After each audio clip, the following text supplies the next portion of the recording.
Shadows on the wall surround me.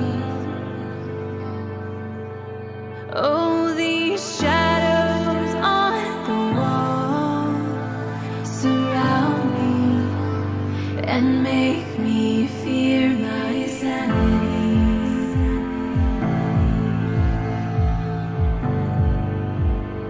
I start to doubt you.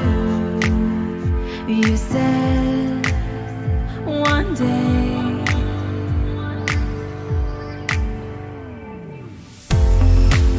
but tomorrow is here and you are nowhere near.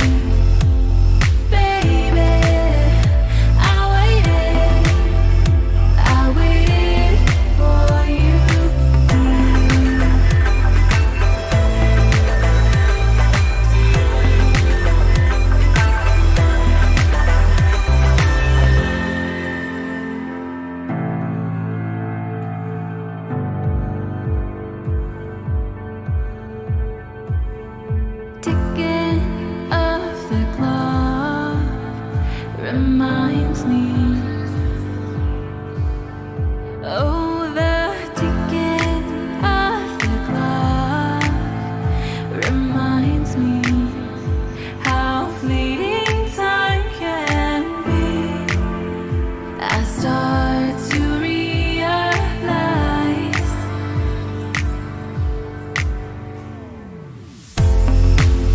that tomorrow is here and you are nowhere near. Baby, I waited for you.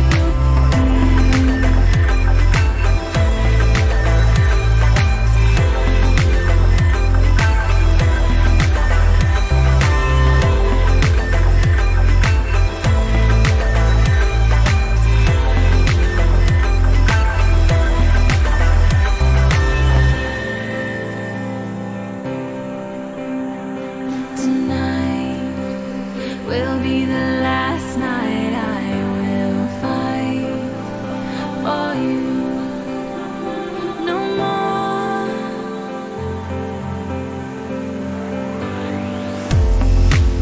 No more waiting for you. Yes, I am finally through. I waited and I waited. Now I am finally through. Baby, I waited for you, dear. I waited and I waited. Now you won't find me there.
capsule of 1,000 lives ago. So much night revealed, all of my longing I feel. Hush, don't speak a word. Here in this stillness, our love returns.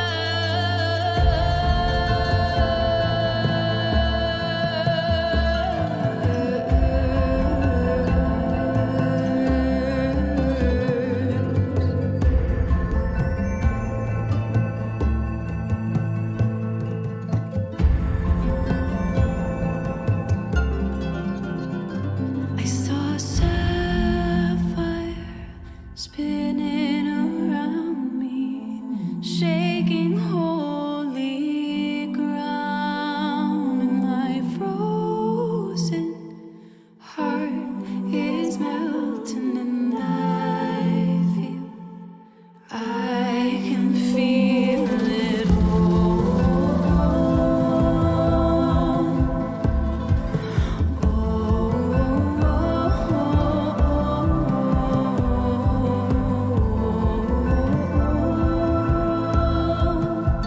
I can feel it all.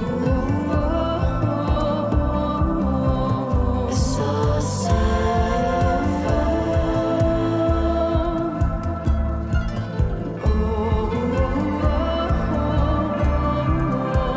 I saw a sapphire. I can feel it all.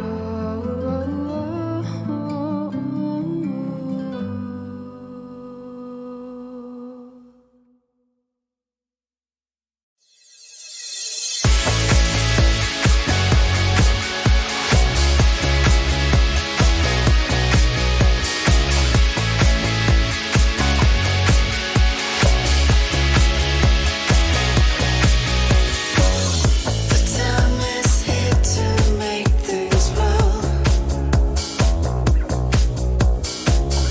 The time is here to make a change and let it go.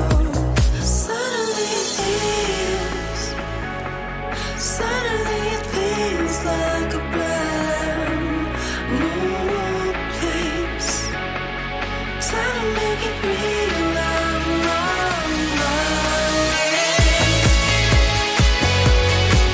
I'm diving on my own tonight. I'm on my way back home tonight, where I can breathe, where I can feel alive, where I can breathe, where I can feel alive. The sight is clear, I'm going home. The sight is clear, I'm on my lane and on my own.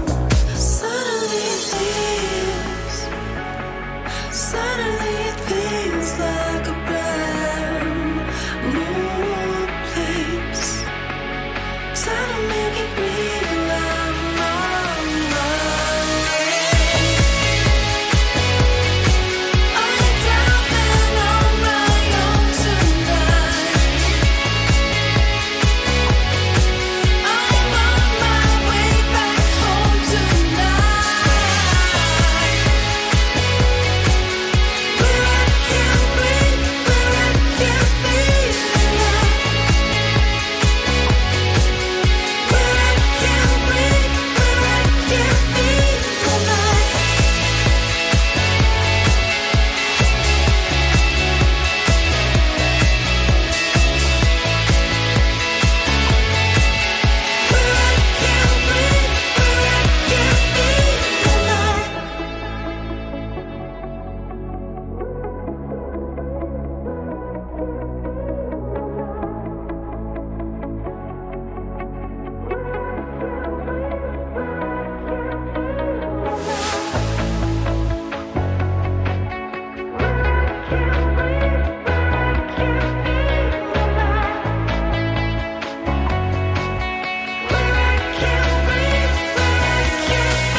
So you'll always be mine.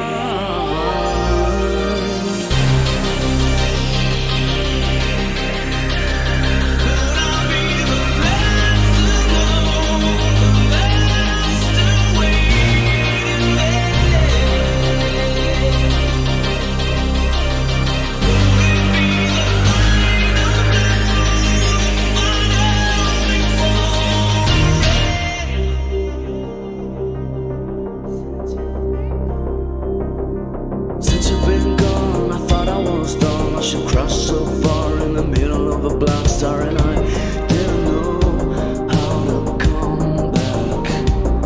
So I started to live in a foreign land, trying to fight and trying to make a stand to get out of the dark.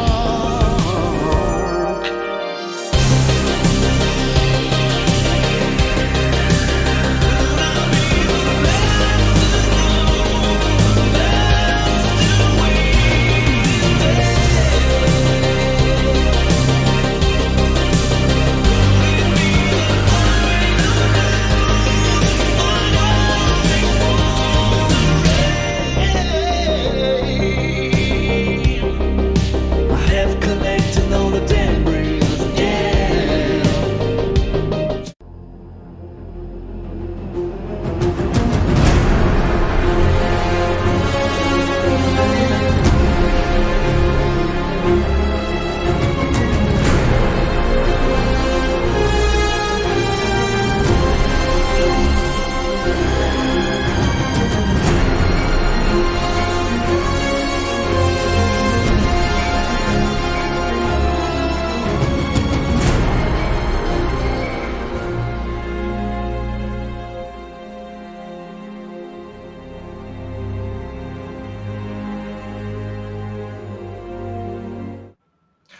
Welcome to the AlitaArmy channel. This is Radio KAOS, the voice of the AlitaArmy, episode 142, The Good, the Bad, and the Battle Angel, 10 Years in the Badlands, where we discuss all things to do with the movie Alita Battle Angel, the source manga Gumu, and the greatly desired sequels. I'm the host for this episode, Max Tech, and with me are Muskogee Creep in Denver, Colorado. G'day, Muskogee. How you doing?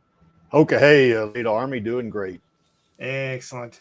We got Star of Elliot in there pushing the buttons in the background this week. Thanks for doing that, Star. No problem. Hello.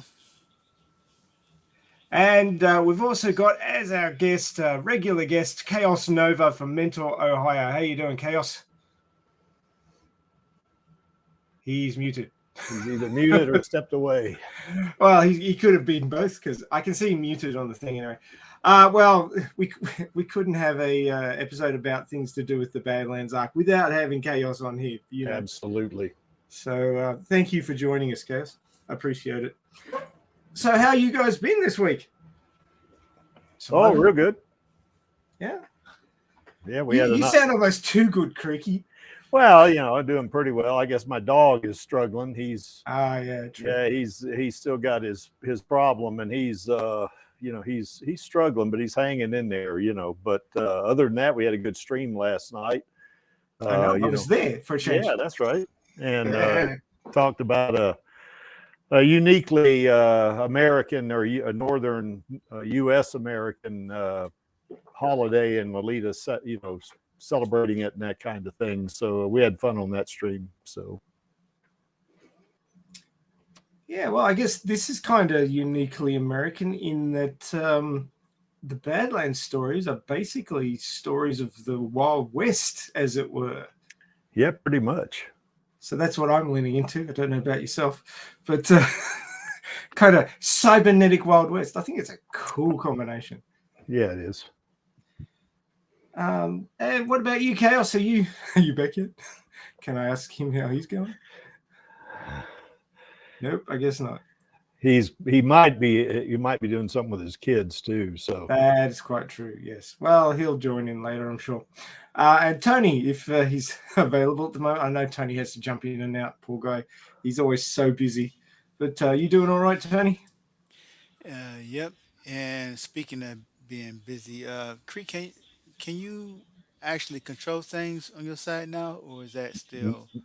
no, I can't. I mean, I didn't log in. I could log out and log back in if you want Oh, into okay, the. I was just making sure, just in case I Yeah. had to leave suddenly. Well, if I logged in, with into the account you set up as teams, I could take over. I could do that if you had a problem. So Yeah, 'cause I don't know when my wife is going to call me down for dinner, so probably soon. you want me to log out and log back in? No, it's fine. It's probably good, I guess. All right. I don't expect this to be as long as last week's. we hit on a topic that I could talk about for ages. So that I did. Sorry. Yeah, I think there's been only one episode that was longer than last week's, and that was the one I did on the technology of Alita Battle Angel. You remember that?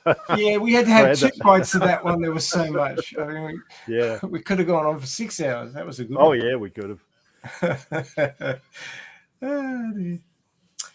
So anyway, I shall attempt to do the well, we call it the news, but really it's a coverage of Twitter, Leader Battle Angel Twitter for this week.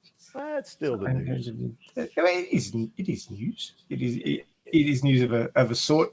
This sort of morphed out of a couple of Twitter posts, and I said to Angelus at one point, "Oh, and Angelus isn't here because he's unwell. Hope he's going to get well soon. He might be in the chat at some point, but yeah, he's all choked up, so he can't talk to you. But we're hoping that he'll be well soon."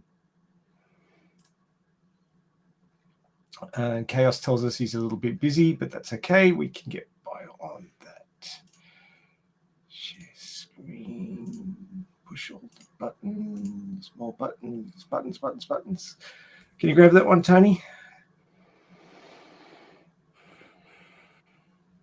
Hey, excellent. Okay, so can I even make that bigger? Let's see. Yeah, it's bigger. Hey, there we go. Massive. Okay. So you could do this search too. I've just searched Alita Battle Angel. Now, this may not pick up everything. I searched Alita originally, and I was picking up all sorts of things, including things about chicken wings. So I had to make it a little more specific. But this may drop off a few things. I'm not entirely sure. But this will specifically get things to do with the movie. But I could also do a Battle Angel Alita or a Gumu search and pick up different things. It's just the way the search works. It's a little bit flaky here and there. It's not ideal, but it's better than a kick in the face. So, by Cyborg League, yeah. So, first of all, we've got a Vladdy post because he never stops posting. He's a powerhouse. I'm not entirely sure what he was talking about here. Oh, so Aqua Turtle has posted about Bill Pope, who's a fantastic cinematographer. There's a whole bunch of shots that were great from Spider-Man movie and Leader Battle Angel, Spider-Man 2. And Vladdy was saying Alita Battle Angel should have been his turn for an Oscar. Highly agree. Let's put some likes on there. Mm-hmm. Oh, and a new one just popped up. So Mills has said dystopian future sci-fi movies example: Alita Battle Angel, Tron Legacy, Ready Player One, etc., etc. First choice, good choice. Get a like for that one. Although the other movies are quite good too, but we know why we're here. We've got Philip Jarowski. Maybe character posters from Sonic Movie 3 will be like character posters from Alita Battle Angel. Not entirely sure exactly what the context is for that.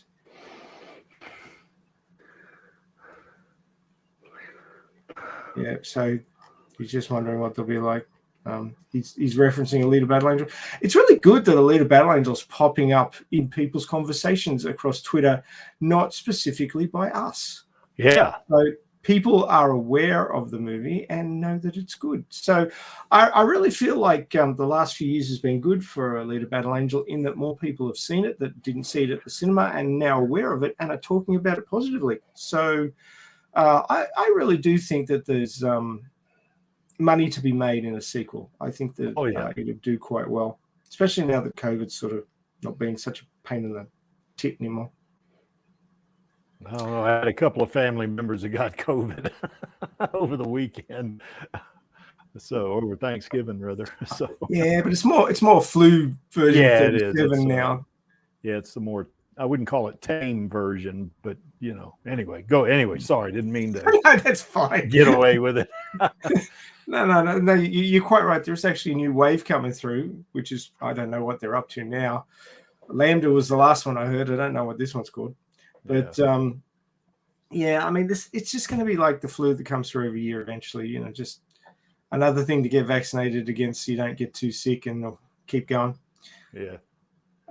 So it sounds like this guy's done a review of Alita Battle Angel. I'll just quickly have a look. Here we go. Richard Wheel. It is brilliant, and I loved it. That's all I need to read. I just need to read the last line. Yeah, that's right. Good choice.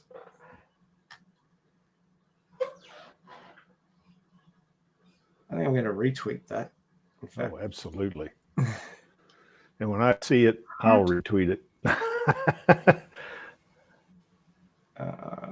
Quick treat. Has it got? It's got a lead on it. Yeah. Okay, I'll have to wait to the party, but it's always good.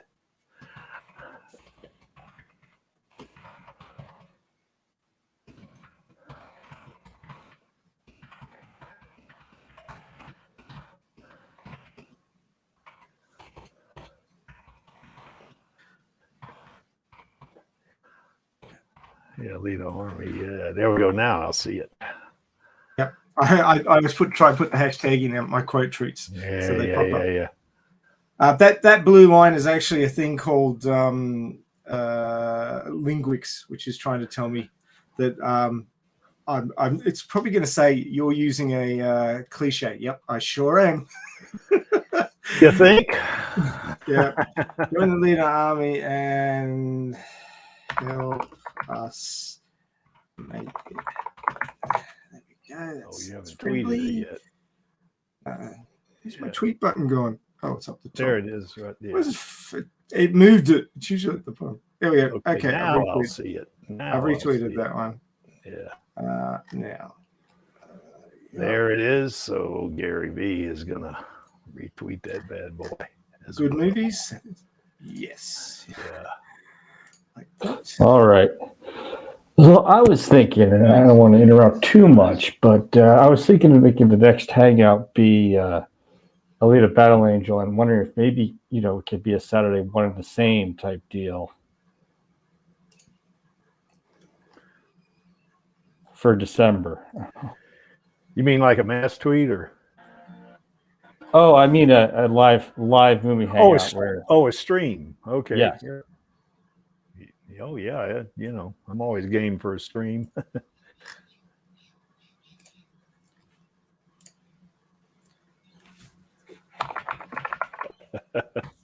That Jack Black. Yeah. Sorry, there's just so many good tweets out there. Yeah. I got to do this search more often. But it's just good to know that Alita's being mentioned, sequels are being mentioned. I mean, a lot of these people, I don't even know if they're in the AlitaArmy because they're not names that I recognize. They're not people that I'm following. The movie is too fire. Oh, that's nice. Yeah. I think I need to follow you. There we go. Yeah.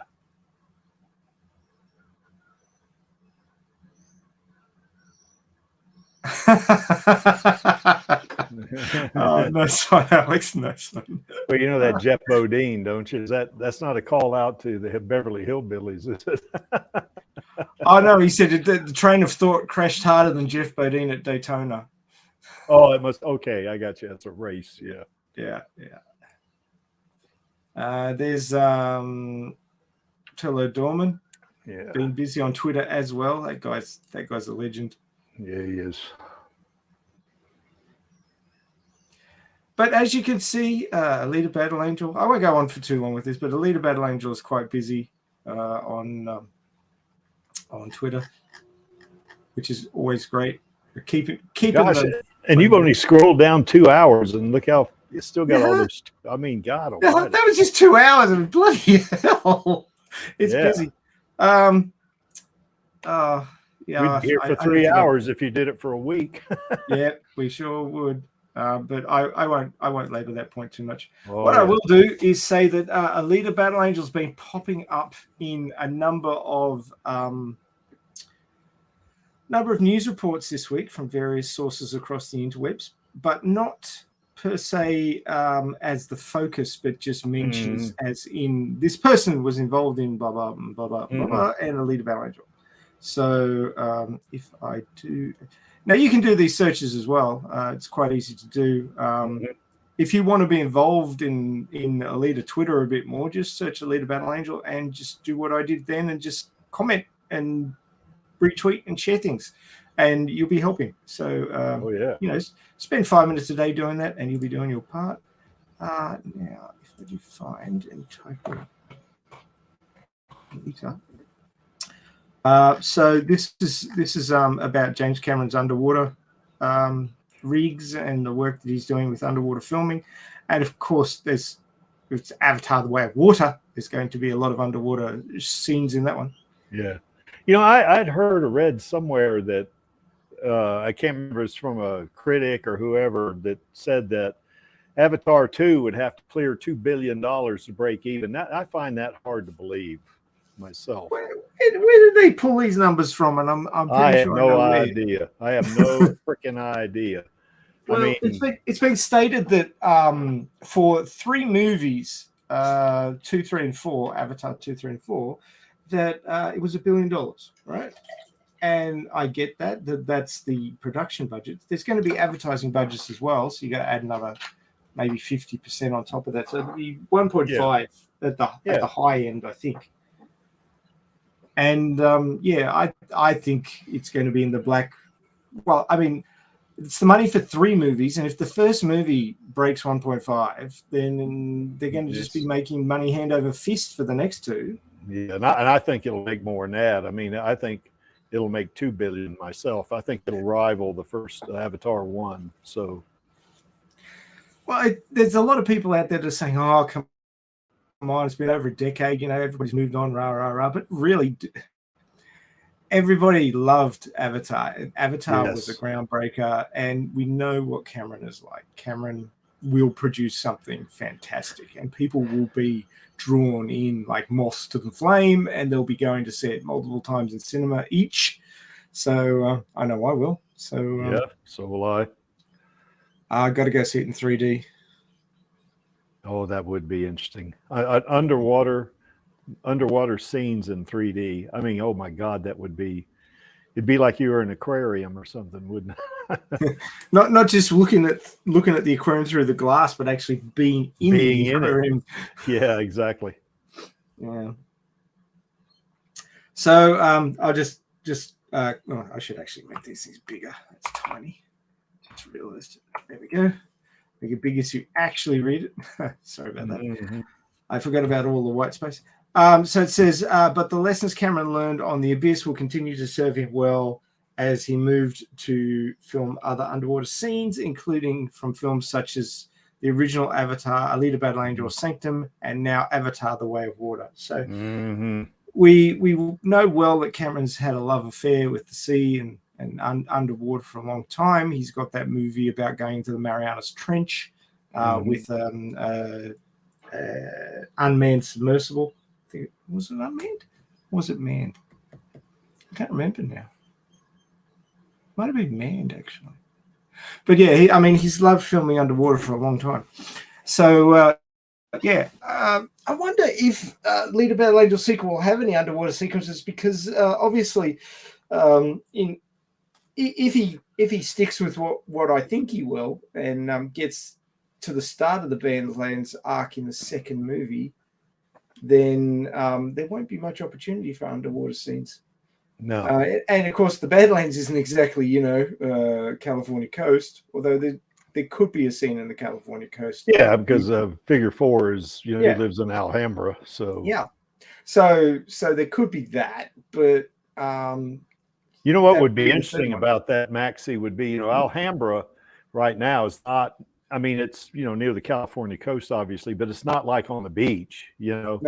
And in the manga, the water has actually come up into the buildings and stuff like that. So it's kind of an inference, I guess, to climate change or something like that, where I guess the sea levels have risen. Yeah, well, we did have there was as I'm looking at the timeline here for Gunn, there was the 50-year ice age, and Yeah, that's right. Yeah. everything got messed up from that. I mean, 50 years of glaciers, that's going to erode a lot. Yeah, it is. Well, they've been predicting forever that California is going to slip into the sea on the next big one. Right. So, If there was a really powerful earthquake, hypothetically. Yeah. Maybe that happened in Gunham. I don't know. it could have done. It could have been part of the comet impact too, I guess, too. That would be a pretty big Yeah. comet. Yeah. But I mean, butterfly effect kind of deal where something hits somewhere and affects somewhere else. The whole. I think it was all three. I think it was all three put together. You had a Yeah. huge comet hit the Earth. You had 50 years of ice age where you see the vampires dying off, and literally over that ice age time, like Arthur grew up during that time, and his father was getting old even. And it started before then. I mean, 50 years of ice age, impact. Maybe there were earthquakes. I don't know. But I think it was all three. Mm. Well, just as a complete aside, as a scientist who loves this sort of shit, the opposite side of the world from the impact in Central America of the comet that they believe killed the dinosaurs. Chicxulub, yes. Uh-huh. Yeah, Chicxulub. Thank you very much. I couldn't remember the name of it. So there was some suggestions by volcanologists that the impact on one side of the Earth actually caused an event on the opposite side of the Earth at the Siberian Traps, where the place broke up and there was huge volcanic eruptions because of the shock wave that went all the way around the Earth and the crust and basically stopped all in the one spot on the other side of the Earth. So if you can imagine a circular shock wave going across the crust and go out around the Earth, it's an energy wave, and it's got to go somewhere, right? Yeah, that's right. So the energy courses around the entire planet, and it meets up again. It gets bigger, becomes a radius of the Earth, and then gets smaller, and concentrates, becomes more powerful, and then it meets at the opposite side of the Earth. So, like if you fill a water balloon and flick it on one side, you'll see it deform, and then there'll be a deformation on the far side where the energy meets again. And it's the same sort of thing, but on a planetary scale. So the Siberian Traps apparently was hugely volcanic around that time because they believe the energy from the impact from Chicxulub was focused there. So even when you, on a planetary scale, you hit a planet with a rock on one side, you get volcanic eruptions in a major way on the other side. Yeah. And it says here that the Siberian Traps is a large region of volcanic rock, known as a large indigenous province in Siberia, Russia. And it believes the Traps was the largest known volcanic events in the last 500 million years. So basically, they believe that was caused by the impact of the Chicxulub. Well, I don't know if it was a comet or it'd be an asteroid. But basically, you hit a planet on one side, you mess up the other side of it. Well, I think they believe it was an asteroid because they found a pretty significant amount of a substance called iridium that comes from asteroids. Comets don't have enough of the material to spread like it did the iridium from an asteroid, from that. I also read that some scientists believe that as a result of that, of volcanic and the asteroid impact, that the ecosystem was so badly impacted itself that the dinosaurs actually also fell prey to a global pandemic that's specific to them, So, it's probably one or two things, three things, four things that got them, Yeah, so. They didn't think that the impact killed everything on the spot. Yeah, it took some time for them to die out. Yeah. But, it was enough of a mess that they went down. Something we don't want to experience. Nope. So where's my Alita search? Find. There we go. Oh, and it's already up there. Just pop back in. Okay. So there are a number of articles here that mention Alita Battle Angel in relationship to Lana Condor. So she's in the news a bit this week. Mm-hmm. So I think she's in a new movie, WoW Dragonflight. I don't know much about it. What? Oh, it's a World of Warcraft movie. Okay, fair enough.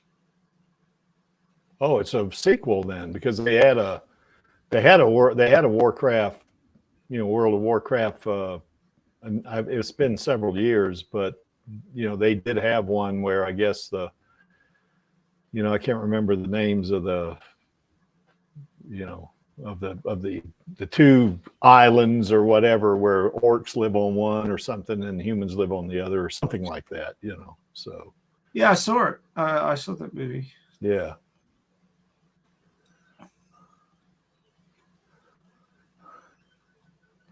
Lovable fire-breathing dragons.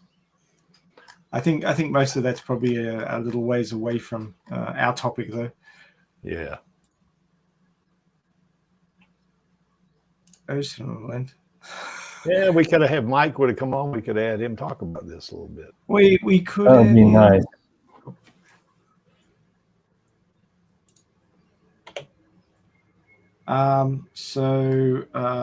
Francis. I mean, not Francis. I mean, Japan. Yeah. Yeah, Francis is from Deadpool. Yeah, okay. So or Ajax was his, I guess, his superhero name. Or so Zack Snyder's trying to make a movie called Rebel Moon. I believe it's upcoming, and it looks like it's going to have Ed Skrein in it. Yeah. So Japan's going to make an appearance. He's a good actor. Yeah, he is. Even though it's a love to hate kind of deal with Japan. Yeah, he would have to be back in the sequel if they're covering the Japan arc. So yes. It would be good to see him back. Yes, indeed. He was good in Midway too. I mean, that's they did a reboot of that from the old 1970s movie, and it was more realistic. I think Midway was. I enjoyed the first movie immensely, but the second movie, the reboot, was much more realistic, I think. So he was good in that. Yeah, but of course you can't mention Ed Skrein recently without mentioning that he was in Alita Battle Angel, because he was absolutely one of the key players. And we have Robert Rodriguez in another thing, and of course, what's the biggest thing Robert has done recently? Sorry, I can't make that any bigger. It's doing some weird things. The Book of Boba Fett. Yeah, Book of Boba Fett, and before that was Alita. So, yeah. Of course. Is he still affiliated with Disney? Don't know. He has been stated that he was going to Disney executives and pushing for a Alita Battle Angel sequel.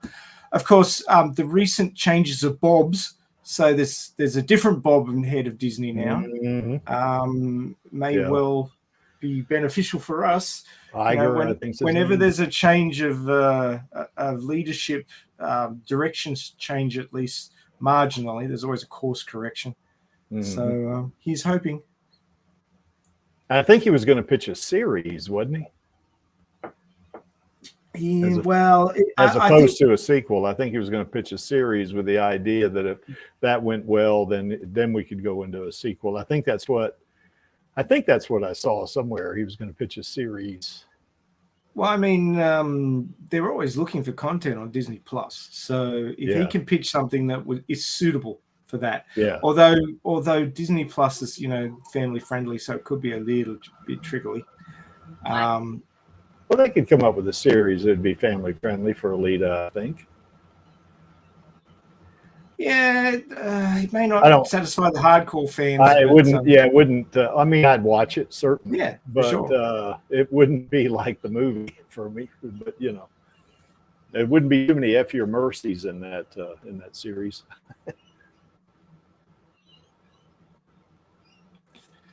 See, I mean, Robert's still being um, mentioned with Book of Boba Fett and hanging out Grogu. with Grogu. Thank you. Yeah. I'm a little bit cloggy in the head myself this morning because my son's got a cold, so I'm sort of fighting it off. Yeah. So I apologize if I'm sounding a bit nasally. But yeah, every time Robbie's mentioned, we Lead get Battle Angel. Yeah. a little battle angel, of course. So there he is carving his turkey. Yeah, that's good. Can't possibly do it in a normal way. That wouldn't work.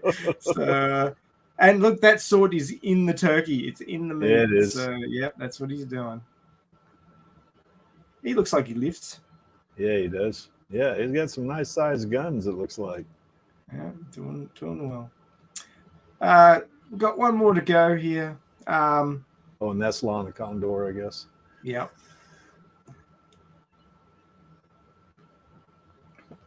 Yep. So all the boys star Lana Condor, and of course, whenever you're talking about Lana Condor, now let's see if I can eyeball it. Yep, there it is. There, Alita Battle Angel. Yeah. So that's another mention of Alita Battle Angel. Nothing specific to a sequel, but it's good to know that the actors from the movie are doing well and being mentioned across the interwebs, and things are moving forward slowly. But I do feel that 2023 will be our year. I think so. Once the budget around Cameron stabilizes, Disney gets some of their money back, and with Bob Iger in charge rather than Bob Chapek, Yeah. we may well see what we've been waiting for. So I feel that the future is so bright we'll have to wear cybernetic eyeballs. Oh, we got to do a special stream on that too. I mean, it's got to be. Probably do a week of streaming when that happens. Yeah, I plan on doing 2 or 3. So, Okay. I don't really know. Chaos, you could do a couple too. I don't really I'll know see, what to think about I'm not sure how many people I can get on them. I'm kind of worried about Iger coming back, to be honest, because that whole situation doesn't make sense to me. It doesn't make sense at all. Um, I don't know why they would bring in Chapek in the first place when they know that Iger was the one who made all these bad deals and put Disney in the situation that it was in and bought Fox when they didn't really have the money to do that. And of course, that merger was what really messed up Alita's chances at a sequel, really screwed over Fox. And this guy Yeah. is like, I can't really think of a comparison for him, but he seems like he's just like just buy things and let those things make money, and not actually, I don't know, Yeah. actually good at planning. Well, it all comes down to that, doesn't it? The money. I mean, I think if Avatar, especially if Avatar made its money back from the first movie to pay for all 3, and then some, and then then pitch for Alita is made, whether it's a series, sequel, or both. I think it would be a good business decision. Hopefully, he would make a decision like that based on just objective, you know, projections of profit. Because I do think Alita would do much better the second time than it did the first time. You know, especially with Avatar being such a big success. To me, it would be, well, it'd be kind of like, financial malfeasance. They don't make that kind of decision because, they'd be just literally throwing away a chance to make a bunch of money. So well, anyway, my opinion. well, yeah. Hopefully, um, Cameron would stay in full control of that because if left up to Iger, he would basically just pimp it out like the MCU and it would get watered down, and the quality would drop. And he would be trying to force project after project, and yeah, you would get more, but Yeah. sometimes less is more. Like Yeah. Yeah. instead of I just I think Cameron would use all of his influence, especially if he's the biggest moneymaker for Disney in the coming years. He would use that clout to make sure that Yeah. Alita story doesn't get watered down. I think Yeah. he would do his best to make sure it came, small, limited number of outings, but good quality. Well, I think too that if they wanted to make an Alita series family friendly, I would not have a problem with that, as long as if they came up with the trilogy that we'd see in sequels, we'd want it to stay in the same vein as the movie did, not a PG-13, that kind of thing, with a little darker story perhaps, and let the series work for others. I think that would be to me, that's a money making thing. I just think. So and yeah, I just have so many concerns about Iger. Um, One of them, okay, I'll just say this. One of them is that he kind of built a culture around Disney that was sort of intolerant of, let's say, traditional views mhm, of things, mhm. and Alita is more traditional in a way, and that kind of I'm worried about that kind of culture being around Alita, and that's kind of what Iger was sort of bringing in, and he was kind of feeding into that, and I just don't, I think what Chapek tried to do was level things out a little bit more, bring things more back to focus on profit, and Iger was more, yeah, he wanted profit as well, but the people that he put in charge of things were about ideology, not about profit. And so yes, he wanted profit, but he put people who focused on ideology in place. So he was, again, there was a problem with the decisions that he made. His decisions didn't match his goals, and I know Cameron will have some clout there, but one of my concerns about Cameron is that, okay, well, he has to make so much money to be profitable with Avatar 2. Okay, but is he building money and clout for the rest of the Avatar movies that he needs to make? I know he can use some of that towards Alita, but he's already kind of in deep with his Avatar stuff, and they could easily say, well, if you want this many Avatar movies, you're going to have to let something go. You're not going to get all of this. You're not going to have your cake and eat it too. And not that he isn't the guy who could still have that kind of pull, but I am worried that he is reaching the point where he will not have that kind of pull anymore. I don't know if that would be the case. I mean, if he could make the case, that Alita is going to make a lot of money, uh, that right there is going to by far overpower any kind of ideological or message oriented type of IP that they'd want to put out. To me, I mean, Mm. okay, yeah, they got this ideology. I have these beliefs and all this, but good God, we can make, $750 million over and above, our budget, or a billion, I mean, if it came to that,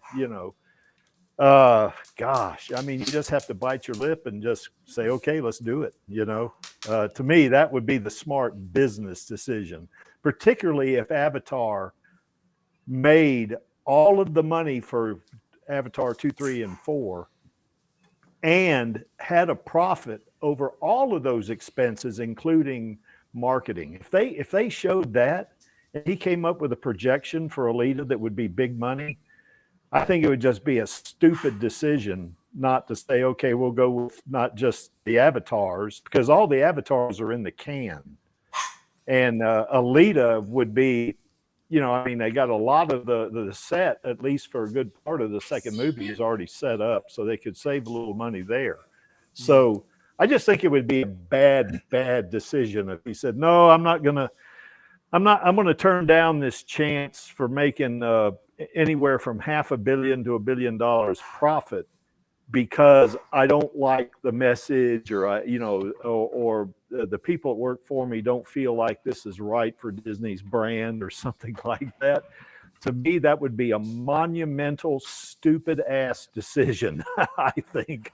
So anyway, Just one I just feel correction. that if Avatar does well, I do feel that puts a voice there.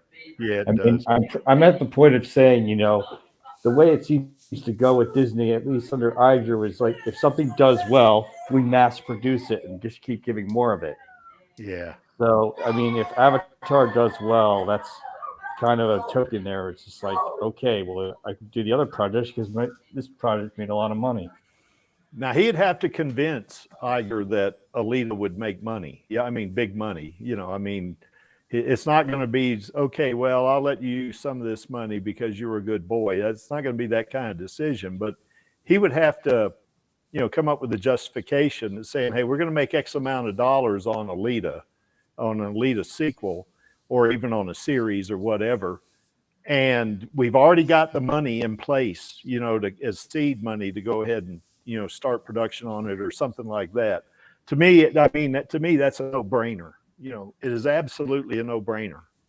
Now, not being a big movie mogul like that, I'm not, I don't know the ins and outs of it, but seems to me if you got money in the bank and you're going to look at a chance of making more money, to me, it's just common sense that you're going to do it. But anyway. Creaky, can I just make one minor correction on what you said? You said they're in the can, but they've done primary filming. Well, that's right. But there's a lot of CGI to do yet, and that's they're probably right. going to do some reshoots. Yeah, you're right about that. I wouldn't say that they're in the can and ready to show. That like last week they finalized the cut for cinemas worldwide for The Way of Water. So I mean, these things don't stop fiddling with them till they're just about to come out. Well, they're in post, I guess, 2 and 3 are, but but I still think that they've got all of the the foundational basic kind of video shot and all that stuff, so they, to me, and I think they even got an Avatar 5 that they've done some shooting on because of the kids, that are in Avatar 2. But, anyway. Yeah, you're right. It's not in the game. I'm not an expert on any of this stuff. I just have the feeling that Cameron is going to have to compromise if he wants to make some Alita movies. And I just get the feeling he's going to have to make a choice. Like, you're going to do this Alita thing and just do 2 more Avatar movies, but you're not going to get 4 or 5 more. One of those, because he's only making enough money to really justify his budget for this movie and maybe another movie, in my opinion. Well, basically he's already for itself. Well, he's already got 3, and he's even got some pre-production stuff on Avatar 4, I think. So I think. I don't know. I have to look at IMDb. I can't remember. So, I don't know if it's if you want 3 or 4 Avatar movies, you've got to give up something. If you got to give up Alita to have the 4th Avatar movie when he's already got a lot of the video shot, so, or most of it shot. So, I don't know, to me, that would come into play depending on how much money the Avatars make. Yeah, I mean that's another thing I'm concerned about, because I don't think things are as they used to be. So I'm concerned that we may have to lower our expectation for how much money this movie could possibly make. But I don't want to sound hopeless or anything. I have hope because he says that he has other things that he is excited about developing. I'm positive he's talking about Alita, so I'm not trying to be put fear into people or anything like that. I'm just saying, hey, let's be real and not completely pie in the sky about everything. Just factor a little reality in here. Yeah, I agree.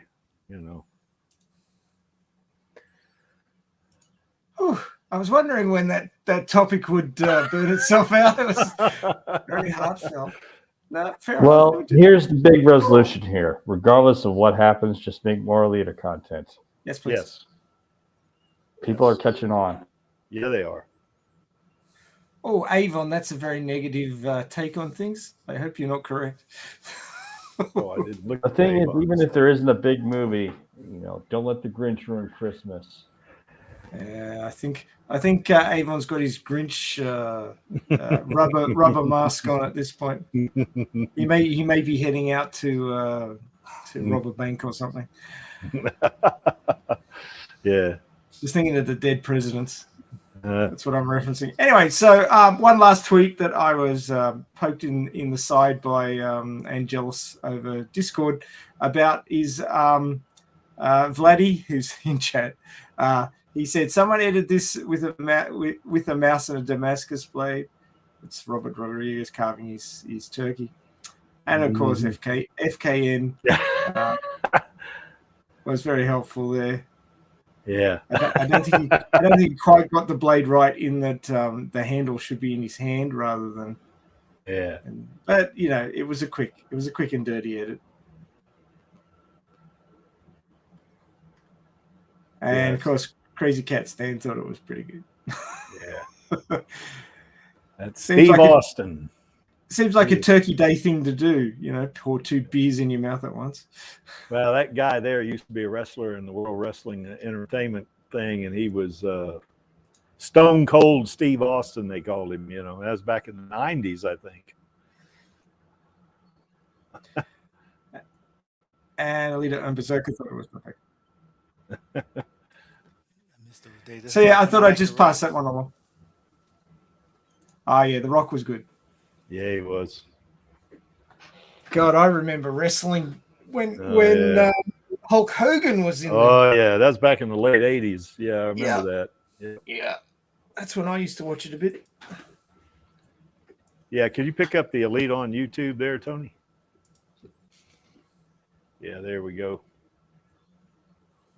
So anyway, as a continuation of the news, not that this is news that much, you want to find out what the new Elite content that KAOS just mentioned, that we want more Elite content. Well, we're sort of getting some of that. And you can go onto YouTube. Certainly, if you've got a Google account, I mean, you have access to YouTube. So, but anyway, you want to type in Alita Battle Angel -full up in the text engine or search engine text box. Whether God, I'm getting my tongue tied here. And you want to click on filters, then click on this week. And you click on filters again, click on upload date. And look who's number 1 again. Isn't that something? So anyway. You may want to zoom that a little bit, man. It's tiny. Oh, is it? Oh, wow. Because it's pretty big on my. Yeah. In Oh, the wait a actual minute. stream, it's only taking up about 2/3 of the screen. So Yeah, that's because if I hit plus one more time, it actually gets smaller. that's annoying. So, yeah. So anyway, that's as big as I can make it. Is that okay? It looks okay on the. Well, if it's as big as it's going to get, that's Yeah. what she said. Yeah, Then there- that'll have to do. Oh, Lord. So anyway, there's one I did on Uptown Funk. I don't know if it came out in about 2010. I think that song did, but it's got Bruno Mars and that's really a neat video, So anyway, I enjoyed putting that one together. And here's one from somebody called Kooky Official. I don't know who these people are, but they are putting together more and more Elite content, which is just great. I think that's super, There's a short. And then there's one from Turlo Dorman. And I actually watched this video I watch just about all of his videos from start to finish. And it is really good the way he put it together. But anyway, check that one out. And then, of course, here's, I guess, Alita Battle Angel in Hindi. And it looks like an extract of it. You want to be leery of anything that either has full movie on it or if it just has movie. If you type in -full, it should eliminate that. But if you see one like with Alita that's got, like maybe an hour and 45 minutes or something like that, and you see a website in there, stay away from that thing. That thing's going to be probably bad news if you click on the website. And then here's just a kind of a explanation of Alita Battle Angel. And just some more, another short. There's a stream we had last night. We had a lot of fun on that. You know, what Alita would do since, I guess since Iron City is kind of built over the top of Kansas City, perhaps. And, you know, it being in on the American, in the U.S., I guess, which there is no U.S. anymore. That's, you know, there for 600 or 500 years from now. But some of the traditions we talked about would probably still be there, and Thanksgiving would probably be one of them. Here's a versus thing between Alita Battle Angel and Raiden. And another short. Here's the film explanation in Hindi. Here's something right out of the anime that you'll also see a lot of anime, you know, kind of edits. Another short. I'm trying to see if you got one coming up here, KAOS. I don't see it right away. Now here's one. It looks like the word full didn't catch it because they just put movie. I don't see. I'm not going to click on that, but if you know, you can see that's, you know, got some of the shots of the movie in it. But an hour and 56 minutes. I don't know. I'd be a little suspect, but you know, whenever you click on these things, just be careful not to click on any external websites. Couple more shorts, and then here's a podcast about Alita Battle Angel. Wow, and that was done one day ago. So I don't know about this. You know, that's something maybe you need to check out, I guess. There's another unstoppable. So anyway, another one from Turlo Dorman. I'm still scrolling here. Some more anime, which is pretty cool. And you can see just more and more creators are putting Alita in there. There's another one from the Creek that I did about 2 days ago, of course. And I cannot read this. This looks like Spanish. My Spanish is pretty bad. You know, some of the folks in the AlitaArmy, they probably get tickled hearing my Spanish. So anyway, here's you know, looks like maybe kind of review or kind of an explanation of one of the manga volumes. That's pretty cool. This looks like Russian, I guess. I'm not sure. So some more in Hindi, but you can see just a lot of different. You see here I'm at 3 days. I mean, look how far I've scrolled down and we're still going. Now, here we are. Yes. Here we are on Radio KAOS. And I'm just scrolling somewhere. There's something right out of the manga. And there's one from KAOS Nova. You do this sometimes, don't you, KAOS? You'll actually, you know, come up with a piece of the manga story and then make a video out of it, which is pretty cool. More shorts. Those shorts are anywhere from 10 to 30 seconds. They're worth a watch. Is Alita Battle Angel on Disney Plus? Well, it is overseas, and of course, this is from a group called VPN Alert. So I guess if you wanted to watch Alita Battle Angel on Disney Plus, if the Creek wanted to do it, he could just have his VPN just go tie into maybe one of the points of presence in Australia, and I could watch it there probably. Yep. And more shorts, another unstoppable thing. That thing comes up a lot, that word unstoppable. That I guess that music. People more leave shorts. that with Alita quite a lot, which is nice. Yeah. Yeah, it's like that. What was that one that came out about 3 years ago by Linkin Park? Yeah, that thing, I haven't seen that one up so much. Anyway, here's one of the novelization, which is pretty good. And I'm now at 5 days, so I'm just past halfway. I'm still scrolling. So, you know, as we mentioned a while ago, there's a clip, a little less than 5 minutes, and that looks like a French flag right there. So maybe it's in French. I don't know. Still going. And I think here's one from us. You know, I think Tony uploaded this one. just the prime one, Alita statue, I guess. Still going, still going. You can see 6 days. Now we're starting to come up near the end, I guess. Some more shorts. A lot of shorts. That's what I think is pretty cool. Yeah, we're still at 6 days, and then there's one by the creek, another one by Turlo Dorman, and we're at 7 days now, so I guess we can kind of go back and review how to get back to that. So really what you want to do is type in Lead a Battle Angel, and also you could type in full. Let's see what happens when you do movie in case there's anything that comes up there. And type in and click on this week, and click on filters, click on upload date, and as you can see, you get all the new Alita content.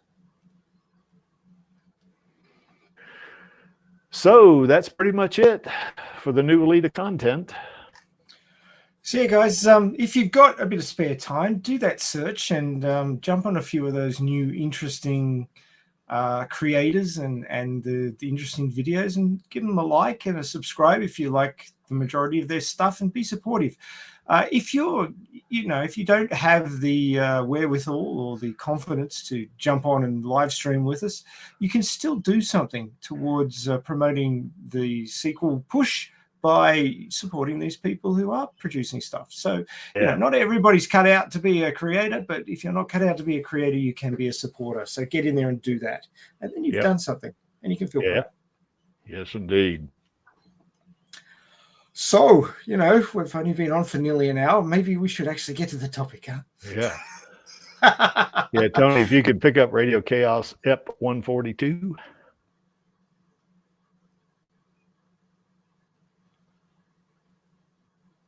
So there we have it, Maxie. No, not that one. Yeah, that's just in case Maxie wants to talk about that one. Oh, was that your treatment? Yeah, that was my treatment. Yeah. I'm happy to talk about that, man. Look, you spruik mine and oh God, what's the guy's name? Doesn't want to come to me. Lee Lemon. Thank you. Yeah, his online name is Lee Lemon. Yeah. Yeah, you spruik our fanfics quite regularly, so I think we should spruik yours. I think it's quid pro quo. Okay, well, we can talk about it. Pick up the Alita Badlands story, Tony. I mean, we got no rails on this one. I mean, maybe they'll put some in. That could be a story. Well, about the laying of the factory railway lines. I mean, that could be something that was happening during that 10 years. Well, Kashiro didn't put anything in about it, so we're pretty free to do what we want here, I guess. That's right. So anyway, I wrote this little treatment. Now I'm not really anywhere near done with it. I've got maybe the first. I guess you could call it the first segment or act or whatever you want to call it, but probably act. Yeah, and so basically there's a little bit of a disclaimer right there with a synopsis, and really what this is that Alita has been into the Zolom's Tune program for some period. Now I got 4 months there, could be years, who knows, but basically what she's doing is that in this story, Nova has actually employed a group of mercenaries, to do whatever he needs them to do. And so as being part of the Tomb program, Zolom has told Alita that, that they want her to find those mercenaries and find Nova. And during her search, which is as far as I've gotten so far, she's kind of going into the Badlands, and she runs into this farmer that's up there. So really it starts out, Alita is kind of gets up on top of this hill like you see here, and she's kind of looking at just really a wasteland. I mean, there's which is what we would expect the Badlands to be, in the manga particularly. And another thing I like to point out is you see the mountains in the background. That to me, that looks like Denver, but that's all I'm going to say, So so she's standing up there, and she's kind of looking, out across the entire, landscape there. And then basically she's kind of just looking at it, and she notices that there's a sort of a dilapidated looking structure about a half a kilometer away, which is about a quarter of a mile, I guess you would say, in in maybe even not quite half a mile probably, but she sees it while she's standing on top of this pile of rubble, which is the hill in this case. And of course it's set up that, it's really hot, there. So she's certainly wearing a coat, which doesn't make much sense, but I guess cyborgs don't need to concern themselves that much with, with heat or the weather or so. You might say I that. think hydration is an issue. Yeah. I'm sorry? Hydration. Yeah, hydration would be a bigger problem. Yeah, exactly. So, Well, you remember when in the manga when Figure 4 or Figura, as he's known in some other language versions, was carrying Alita across the desert, and she was overheating because she was low on hydration, fluids and stuff. fluids. Because her body in this version is what's called a soft cyborg body. So it has the requirement for hydration, as KAOS rightly said. So having said that, she's a cyborg, so she doesn't have to worry about heat. I do actually think she does need to worry about heat. But what I might bring up is clothing in hot countries can be quite heavy, but what it's designed to do is it can be light and airy, but it covers most of the body to block the sun from hitting the surface of the body and cool in that way, rather than to keep moisture in and that kind of stuff. Exactly. But rather than thinking about it as layers of clothes that are going to heat you up, it's one layer that's looser and covers the body from the sun pounding down on you, which can quite often be worse than having your arms and legs displayed for the sun to hit and burn you and dehydrate you pretty badly in that fashion. Well, in this story, I'm not really concerned about that here, about going into the ins and outs of her hydration requirements and stuff like that, because it was just something you said, and I thought maybe not. The whole thing is like when Figure 4 was carrying her across the desert, she had lost both her feet, if you remember. So that probably she lost some fluids from that, but you're right. She would need some form of certainly you'd need water for her brain, that's for sure, but she's she would need some hydration, that kind of thing. Now she's alone here. She's not. This is some time after Figure 4, because it's been some period of time after she leaves him in the manga, Oh, okay. So this isn't in the 10-year time leap. This is later. Yeah, this is between that point in time and when she goes up to go up to Zalem, so it's I don't know exactly what time period that is, but all the setup here is that she's going through the Badlands, because the inference here is that Nova is not up in Zalem. He could be up in Zalem, but at least the mercenaries that are working for him are not. They're out wreaking havoc out here in the Badlands, which may not be such a big deal for Zalem. They probably don't care, what goes on in the Badlands too much, except in this case, and I haven't gotten this far in the story yet, that the mercenaries are having some form of impact on Iron City, which does concern Zalem, because that's where they get their supplies and stuff like that, I think it's open as to where Destiny Nova could be. I mean, risk of saying it was Destiny Nova that fixed him. And plus the idea that they were going to include Nova's kid, that sounds like he comes down. He goes up and down both places. Yeah. But anyway, she's out there looking for these mercenaries, and suddenly, she spots, this structure out there, and she hears, over her communications, systems, hey, shouldn't we make camp here tonight? In other words, they see this, the person can still see, what Alita sees. And, the inference here too is also she's been kind of walking all day, and the voice over the communication system says, hey, why don't we camp here tonight? So basically, Alita says no, and it's Lou is who she's talking to.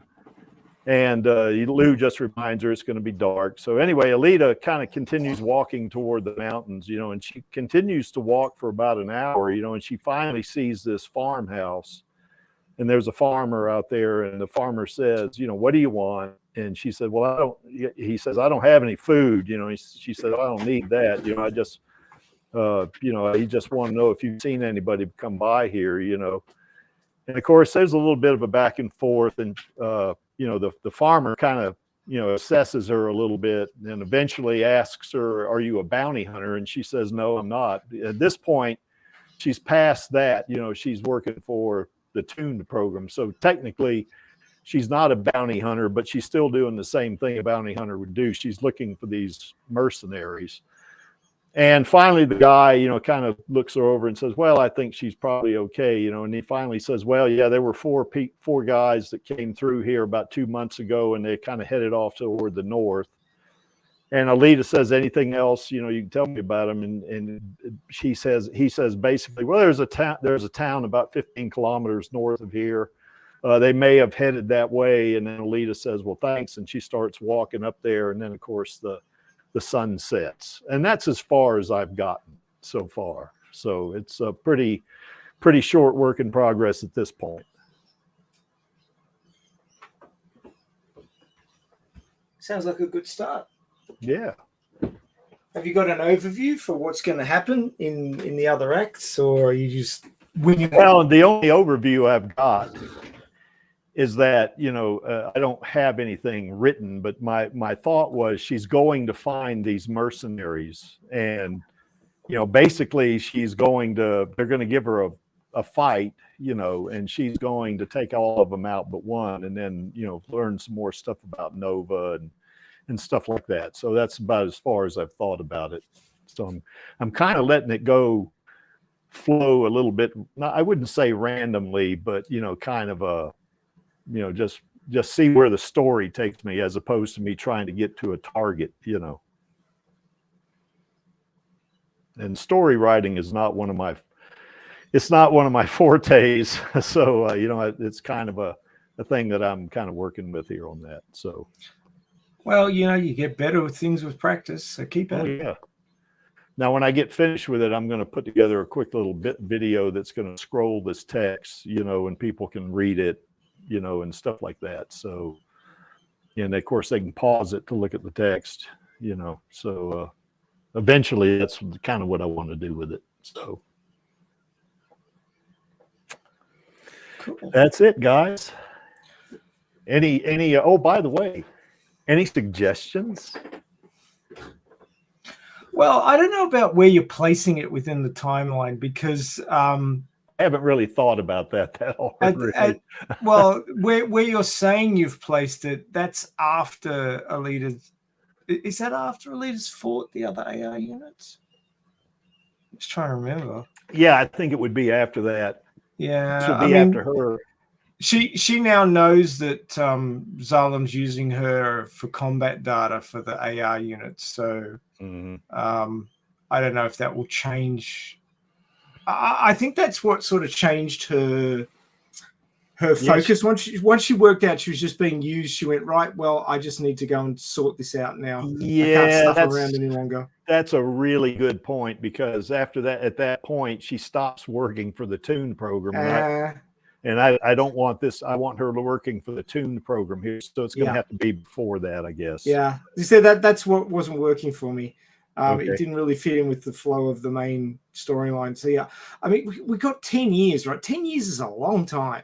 Oh, yeah, it is. For anybody. I mean, Kishiro just went, right, I need to age up Koyomi. So 10 years has passed. Yep. Now, of course, with the movie universe, Koyomi's already a teenager, or late teens, or somewhere around there. So we don't need to age Koyomi up. She's older in the movie than she ever was in the manga. So yeah, that's right. That's not an issue anymore. So I don't see the movie having such a huge time jump as the manga did, and because it's lacking the reason to. Having Alita wander around uselessly for 10 years, I mean, I say uselessly, but I mean, Not knowing could- what she was doing. yeah, exactly. I mean, Yeah. Kishiro did it for a reason, but with that reason not being there, I can't really see why she would need to wander around for 10 years. I don't think it would take Alita 10 years to find Nova. I think she's better than No. that. Yeah. Maybe she just wasn't trying all that hard because she was Yeah. pushing back. Or maybe there was a whole lot going on politically with Zalem, and maybe Nova was being really freaking tricksy, like he was setting up blinds and all sorts of things to slow her down. There would have to be a good reason, because I couldn't see her taking 10 years to find him. Well, the idea here with this is they don't really know where Nova is. And that's why she's looking for these mercenaries, because they're in contact with him. And to find him, she's got to find these mercenaries. You know? Yeah, that makes perfect sense. Yes. Yeah. But that would be, I think that would be earlier in the timeline than after the fight with. Yeah, it couldn't be AI after. units. Yeah, that's right. Because this would have to be before that. Well, she wouldn't have had a feet. So, well, that's right. Yeah. Well, I'm Make it going look to have to make an inference, though, that, you know, hey, she got her feet put back on. So, so you know, because she wouldn't be walking through the Badlands like this without feet. So, you know, it's just the way it works, I guess. You know. Yeah. So, but I mean, if we're discussing this as part of the manga, and there's that whole 10 years there, there's plenty of space to tell stories, obviously.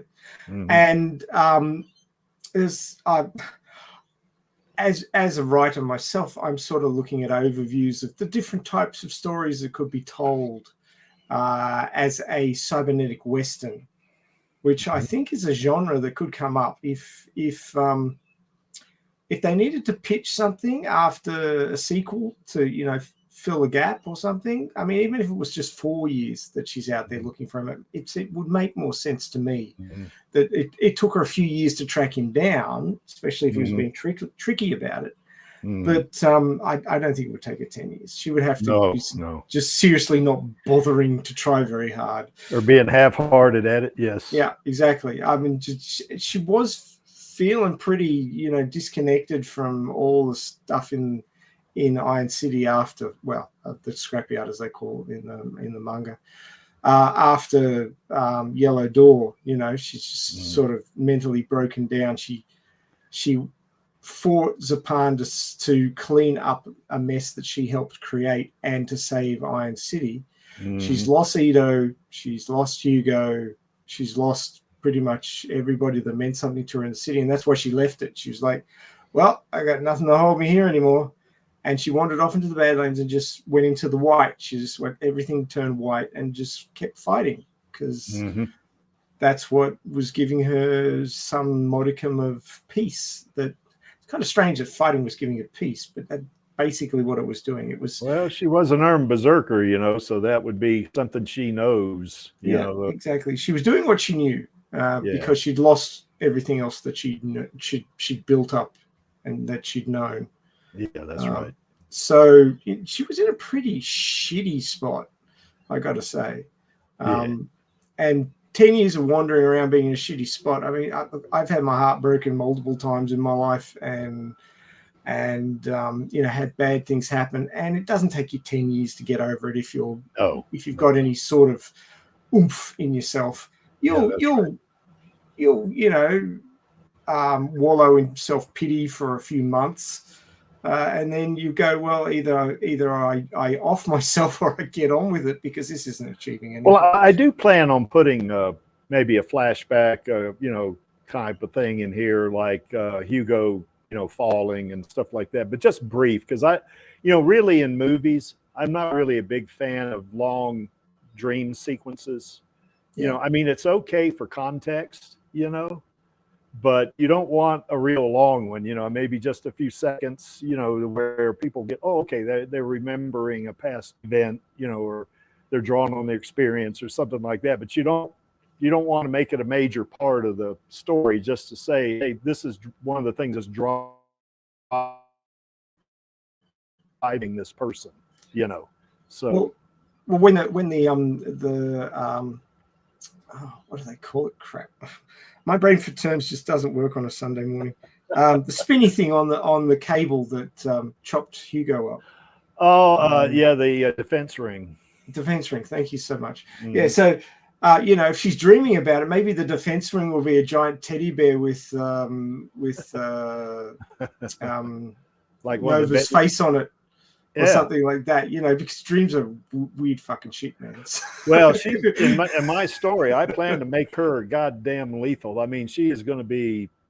She's going to be badass to the nth degree in this story. Once I keep going with it, I mean, to me, she's badass in the movie, but I want her to be more like the manga in this one.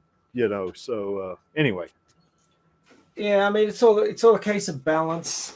Is this going to be a series? I think that these Western stories, like cyber Western stories, would be great for short series. Mm-hmm. It'd be sort of like, longer than a movie, but shorter than a full series kind of deals. So you can do a little bit more storytelling. It's not so rushed. Mm-hmm. If they're animated, then it's Mhm. cheaper. But of course, I'd love to see live action Alita Yeah. doing stuff like The Mandalorian. I mean, The Mandalorian is Western in space. Yeah. Like bounty Yeah, it hunter, was. Western bounty hunter in space, and I mean it's very popular. So I still think that the cyber Western could really, have a place. Well, the Badlands is set up perfect for that. I mean, Exactly. yeah. I mean, it's like the old West, out there. Well, in the manga, it's set up perfectly. I don't know that it's as perfect in the movie Elitaverse because it's Central America, but I mean, maybe it would work similarly. Like she could be running around Mexico. Did you see Butch Cassidy and the Sundance Kid? Many years ago. Yeah, that wasn't Central America. That was more South America. But see, my view is all of us are America, North, Central, and South. We're all Americans. Yeah. There's Well, U.S. Americans and Brazilian Americans and Canadian Americans. And so for sure. Look, I'm just saying for flavor, that whole how the West was one sort of, and I realize that from your background that it's, the other side of the fence. Yes, it in is. some ways. Yeah. I mean, I don't think that anybody who was involved on the side that took a beating is going to appreciate what happened there. But I'm just talking for flavor. That's right. It's sort of that Western movie flavor. And when you're writing something or making something for public consumption, you got to play into what people recognize, the context. Mm-hmm. So I mean, it may well, you may well be very perfectly right, and that it doesn't matter where in that area it is, be it the lower part of North America or Central America or the top part of South America. It could all work pretty much the same way, and if so, that's fine. Mm-hmm. But yeah, I mean, it's just the sorts of stories that you could tell and what people would be interested in is kind of what I'm trying to tease out. Because I love Professor Google. He helps me out so much with these sorts of things. Yeah. So I've got a TV tropes website here, tvtropes.org, and it says 7 Western plots. Oh. It says here, the Western has many tropes and traditions that make it unique amongst adventure story genres and has developed many different conventions. Just as many character archetypes developed just for the Wild West, so too did archetypal plots.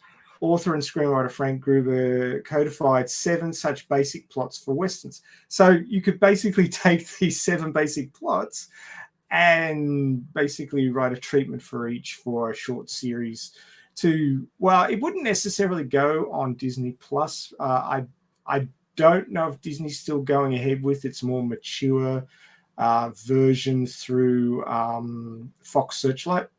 I do hope they do, because I feel or 20th Century Studios, they could do. Yeah. If they do a 20th Century streaming service, and then they can put all the mature stuff, you know, like Alien, Predator, etc., etc., etc., on there. I think that breaking it up in that fashion would be good. Although, you know, it's yet another streaming service, but if they made a bundle, so it was a bit cheaper if you took up Disney Plus and the more mature ones, so you've got something for the kid and something for you kind of deal, I think that would work well. But having Alita on a mature platform, you know, mid-teens and up, then you could get back to that whole gritty, R-rated, full gore, cybernetic Western that I think would work best.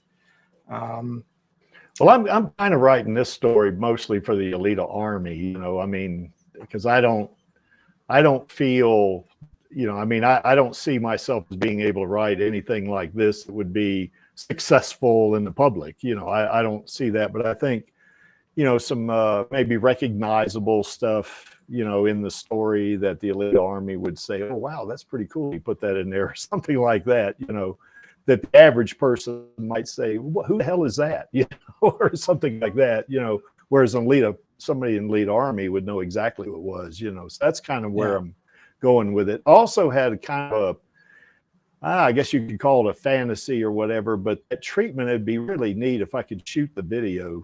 You know, I mean, I know some people that would help me put that together, and I know a couple of actresses that I could, you know, maybe get to play the part of Alita, you know. But, you know, I don't know. We'll see how that goes. But at the very least, I'm going to take that treatment and I'm going to make a video out of it and scroll the text so people can read it and pause it and stuff like that and look at the pictures, you know, do that kind of stuff, you know. So, Yeah. Right. I know I've been delaying what I've written, Max, but it will happen eventually. I'll send you a message letting you know. I'm almost done.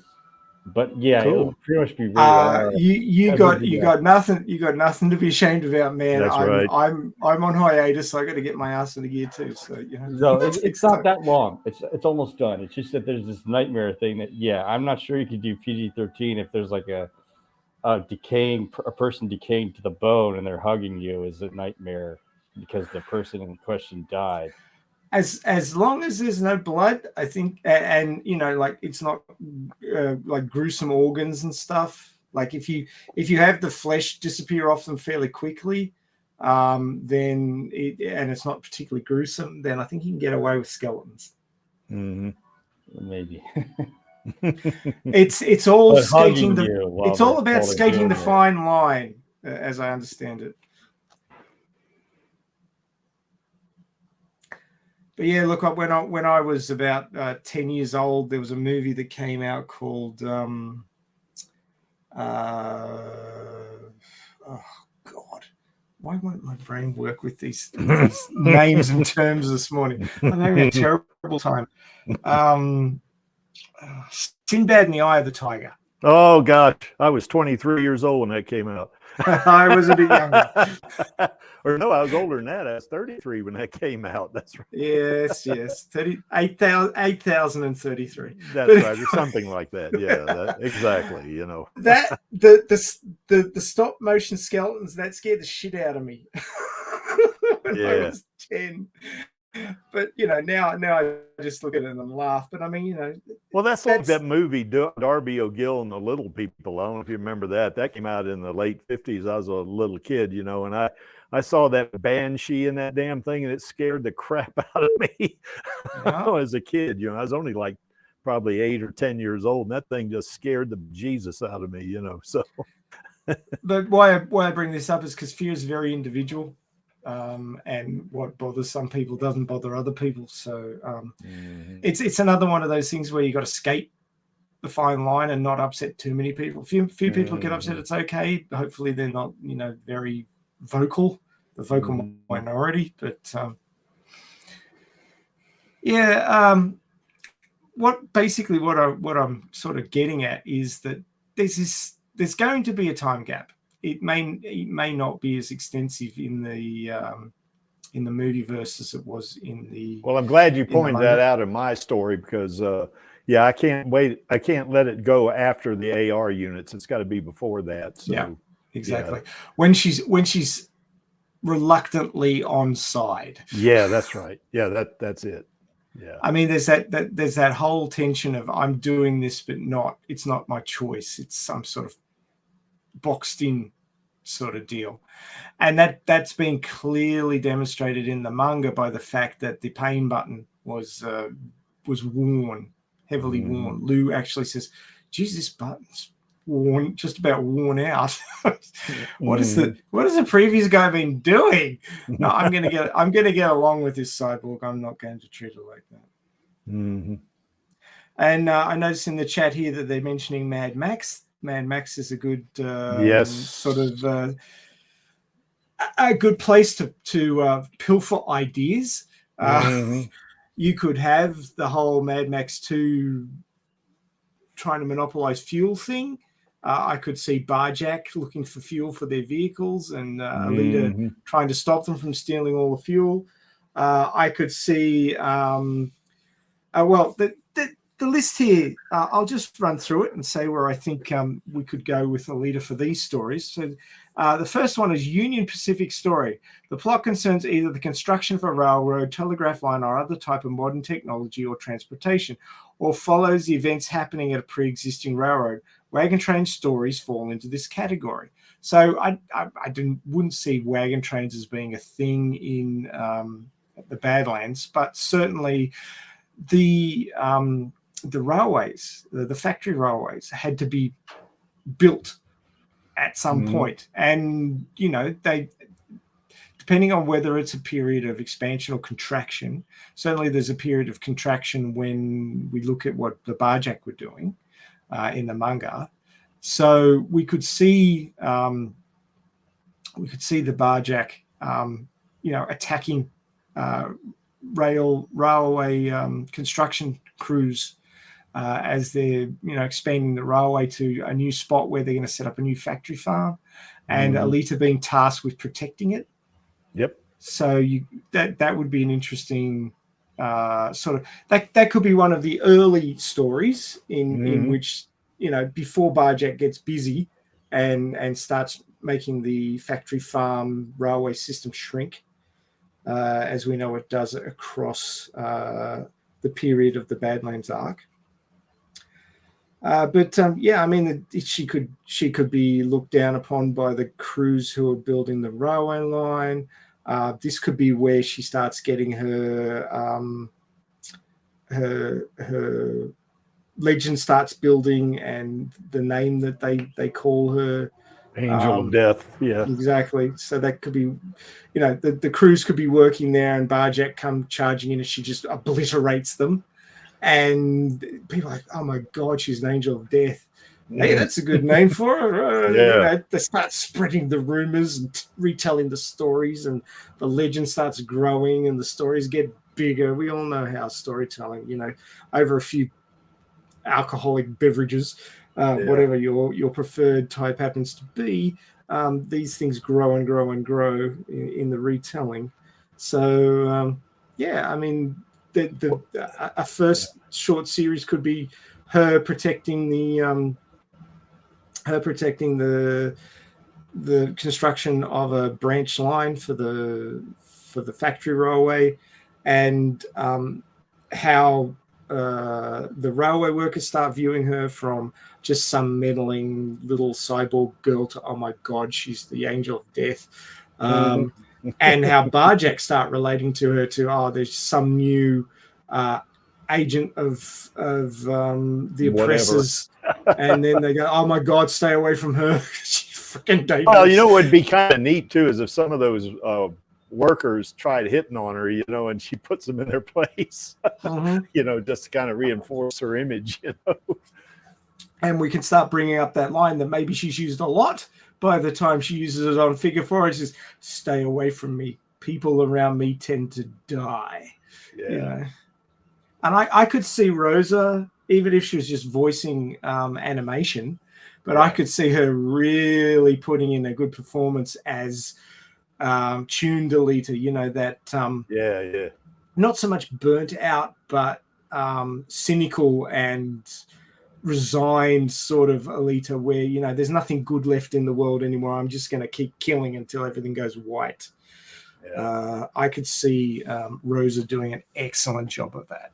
Oh yeah. Be it live action or be it animated. So that could be some really cool shit. Yep. So we have like a railway story. The next one is a ranch story. The plot follows the ranch of people working on it, and often concerns threats to the ranch from rustlers or large landowners attempting to force out the proper owners. It often stars a determined homesteader and features a cattle baron or a railroad baron as antagonists. The hero is usually the drifter or some other outsider. Perfect. So the drifter or other outsider is Alita. She may or may not be doing this under orders from Zalem. She may actually, just take it upon herself to protect these people because she wants to. She thinks it's the right thing to do. They could be like individual people out there trying to, eke out an existence. They could be factory farm workers, which might make a bit more sense. We could find out what the day-to-day struggles are of the factory farmers. And one other thing that could be really interesting, and it might be so interesting that it's a bit ridiculous, but maybe it's the farm where Ito's setting up shop and Alita's there protecting it, and they go so close to meeting each other, but she turns a corner and then he turns a corner onto the same street kind of deal, like just missing each other. And stories like that, while seeming a little ridiculous, are also, they tug at your heartstrings. They're like, oh, so close, that sort of. And for fans of the franchise, I mean, even a story that's super frustrating is super awesome because it gets your emotions going.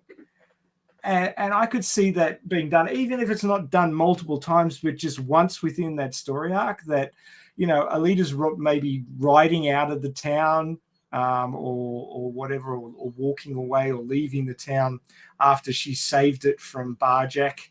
And Ido and, now I can't remember her name off the top of my head, the nurse that came with him from Oh Brandon. gosh. Yeah. It never stays That's in my head. not Carol. Kayla? No. Something like that though. Yeah. Come on, Chaos. Yeah, Chaos. You know this stuff better than me. Help us out.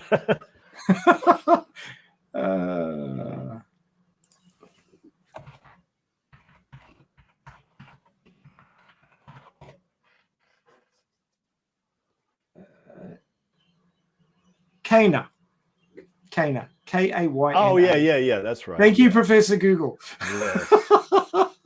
So Kana, I mean, she, Ido and Kana could be, right? Yeah, exactly. Yeah. They could be walking into town to set up shop as Alita's leaving. Just one of those just missed each other things that you see a lot in these sorts of shows where people are separated from each other and they have no idea that they've missed each other. But that could then lead into there could be another series with Doc Ido without Alita in it, but that could be a little bit hard to make happen. Yeah. But I mean, or a post-credit scene or something like that. Just something to tie it all together and play to the fans. Yeah. Which she could miss him the first time, and then maybe after being gone for a while, she comes back into the town. And, Ito hadn't set up his shop the first time. And the second time she comes back into town, she's walking down the street and she sees Cyber Surgeon, as a kind of a shingle hanging out, and, maybe it, draws up her interest or something like that. Well, I mean, it depends on if you want to use any of the scenes from the main storyline in any of these things. Now, if these stories were in the 10-year gap, then that would be drawing something forward, and that may mess up the continuity. So I'm a little bit reticent to do that, but just to suggest to the fans that Ido and Alita missed each other by moments. Yes. earlier on in the story. That is heartrending. And we know that how much Alita cares about Ido and wants to see him again. And she doesn't even know that she missed him by, Well, she doesn't know he's 30 seconds. alive even. Yeah, exactly. Yeah. So these are the sorts of threads that you weave through the fabric of a long story to draw it all together. This is sort of tying it all together into a greater whole, and that's why I'm suggesting that they could do something like this. And I think Kashiro would really appreciate that they're treating the source material referentially like that. All right, so that's the ranch story, which could be easily done. Yep. And would be interesting. Empire story. The plot involves building a ranch empire or an oil empire from scratch, the classic rags to riches plot. This is a kind of story where railroad baron, cattle baron, etc. is an honest corporate executive rather than a corrupt one, if this character isn't an anti-hero or a villain protagonist. So how would we do that? I've got an idea. He could hire her as like secure in his security force or his or her security force, and she could just kind of do the same thing she was doing to protect the railroad workers, just be part of the making sure that the organization that this cattle baron or this ranch baron had or whatever, that she's protecting them. So you could kind of do something like that, I think. Would Zalem allow someone to amass personal power like that, though? If they weren't working for them, like Vector? Well, if he was remote, if that cattle baron or rancher or whatever, because it's kind of like Lee Lemon's fanfic, is which, by the way, we can throw that up on the screen a little bit later, because that's kind of a post, Zalem and all, post all this good stuff. But anyway, I think that, they would probably, Zalem would have maybe a limited influence on them, depending on how far out they are. Yeah. Something like that. So it'd have to be remote from Zalem. Probably at least, say, 50 miles or something like that, if not longer. But well, I could see Zalem, while it's controlling a certain area or attempting to control a certain area around the Sky City. Beyond that, it may be too far to be interested in. Like, just getting the resources from that far away could be too difficult at that point. But of course, as any sort of city or any sort of group grows, their sphere of influence grows and their requirements grow. So she may be sent out further outside their sphere of influence to find out what's going on out there. Maybe they think that Nova's gone way out and she's got to look further afield because he's obviously not within their sphere of influence, or they might have already spotted him. So she's going out into the uncontrolled areas. They're, of course, tracking her for combat experience, so they may want her to get more experience. Or it may just be a situation where they haven't given her any orders. So she's falling back on the go out and explore and try and find Nova order, which, is very broad, and she can just wander off and do what she wants, basically, until she's called back by them. Yeah. So she may bump into somebody who's coming down from the north or coming up from the south, who's some sort of baron who's, bringing people together and making a name for himself and building his own little empire.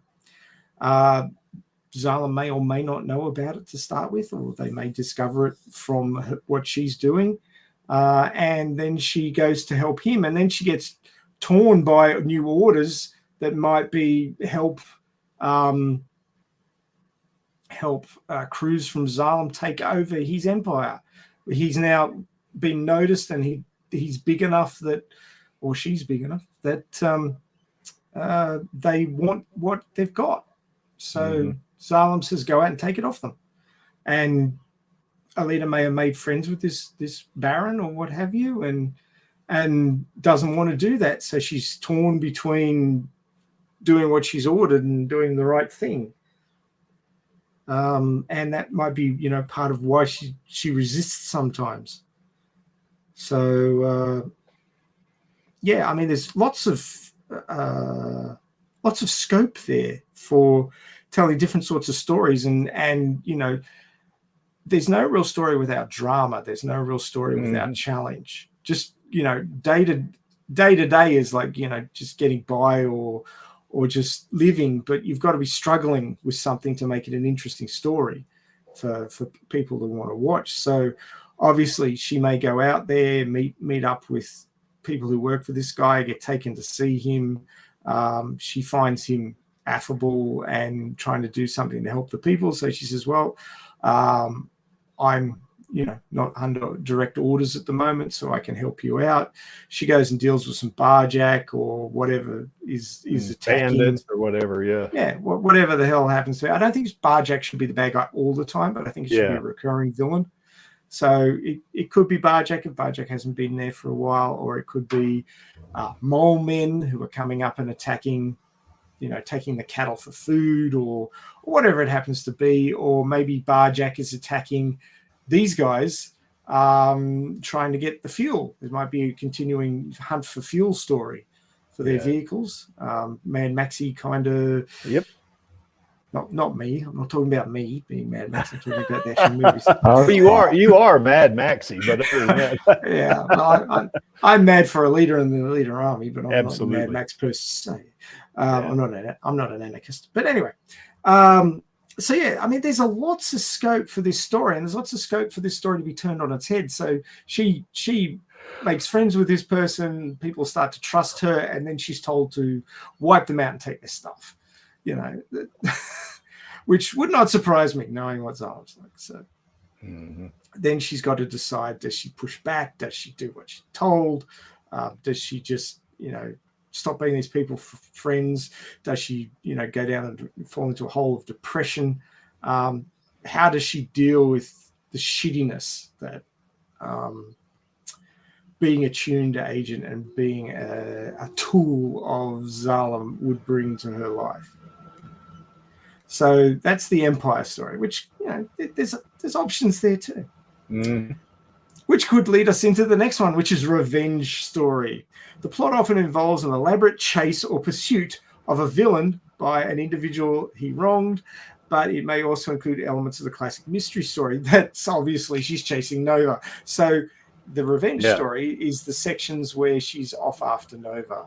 Because he killed Hugo, so I'm going to get you. And he took away Ido. So she's trying to find out what happened to Ido, and she's trying to find him and enact her revenge.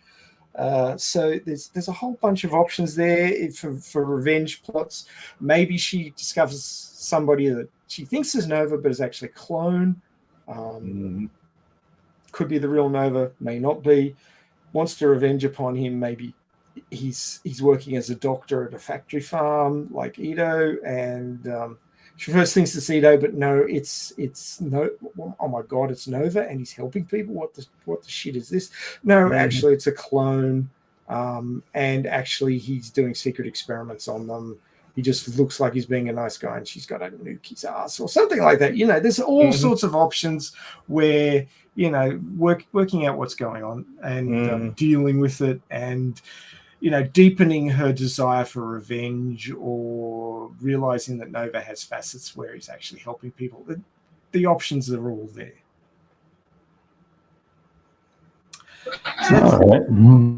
So that's Revenge Story. The next one is Cavalry and Indian Story. Please excuse me. Please excuse me, Tricky. That's all right. The plot revolves around taming the wilderness for white settlers. In a classic form, a discredited trope nowadays, as it should be. Modern visions will typically be more sympathetic to the native people, which makes a whole lot of sense. So maybe there's people who are trying to tame the wilderness and are being attacked by mole men, or maybe there's some native tribes, or people that have gone back to being native, sort of living quite wild. And she could meet the Muskogee Creek. She could. She certainly could. Maybe she's gone up a bit further north and bumped into Muskogee Creek Indians. Who knows? Yeah, that's right. But yeah, I mean, there's options for that. It's been quite overdone earlier in the 19th century, and I mean, there's ways of adjusting it for more modern sensibilities, but I still think it's doable. It's probably just not as popular as some of the other stories would be. Do you have any comments on that one before we move on, Creaky? Yeah, well, not really. I mean, well, maybe I do. Yeah, I think one thing that could happen, it's kind of like what you were playing to about sympathy for the native tribes, in that, she could be involved with protecting, settlers from Zalem or whatever, that they're going out there, almost like the wagon train thing, but they run into this group, that's kind of adopted more of a American Indian style of living from the old West, because the fall actually just crushed everything in terms of culture and civilization, Yeah, and then exactly. they know Zalem wants to subdue these natives because they want maybe a settlement or something remote from Zalem as part of their way of spreading out. And Alita realizes that, hey, these native people are pretty good people. They're not evil. They're not, they're only trying to get by, and we're taking advantage of them and stuff like that. And she kind of gets conflicted about that, And then, I don't know. It's kind of sketchy there. I mean, there's this other guy that's with those mole men. That other guy doesn't have to be mole men. yeah, it could. That was just a for instance. Yeah, and they may not more be the same mole men. Yeah, I mean, I was just talking about native American types, or American. Well, first of all, anybody born in the U.S. is a Native American Indian. Yeah, American Indian. What you would look at as American Indians, and it could be a conglomeration. It doesn't have to be, just like the stereotypical Indian. I mean, it could be just a group of people that maybe, yes, some of them are American Indians, some are white, some are black, kind of like the Seminole tribe is in Florida. And they are living together, and they formed a group. They know it's better for their survival if they stick together, and they know they can protect themselves better if they stick together. And then all of a sudden, here comes this other group, from Zalem, and it's headed up by this angel of death, that maybe they've heard of, perhaps. And then, of course, she gets conflicted because she doesn't want to kill these people that are otherwise innocent, So anyway, that's kind of the way I saw it. no, Yeah, it is interesting. I mean, it's interesting in the world that people kind of discourage, you're kind of discouraged from living out there, but there are people out there. Yeah. Yeah, that's right. I mean, at least within the city you are, but there are people out there.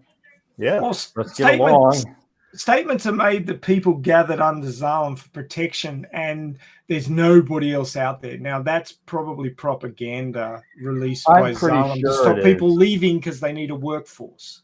If you remember the manga, like Kuyomi said, like, are these mole men? And she was scared of them because she thought these things are monsters, probably because that's what they were told to her as. Yeah. It's like, no. They're just some people who've been living out here since the catastrophe happened. Yeah.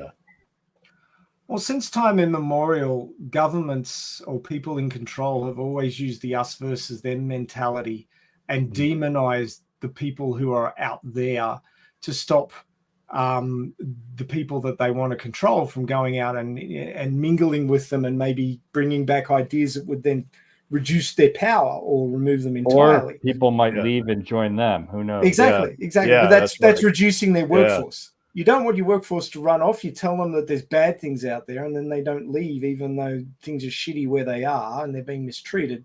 They won't leave because they believe that it's worse out there. And it doesn't have to be worse out there. They just have to believe it. So propaganda is a tool that any Yeah. group that's trying to control another group will use.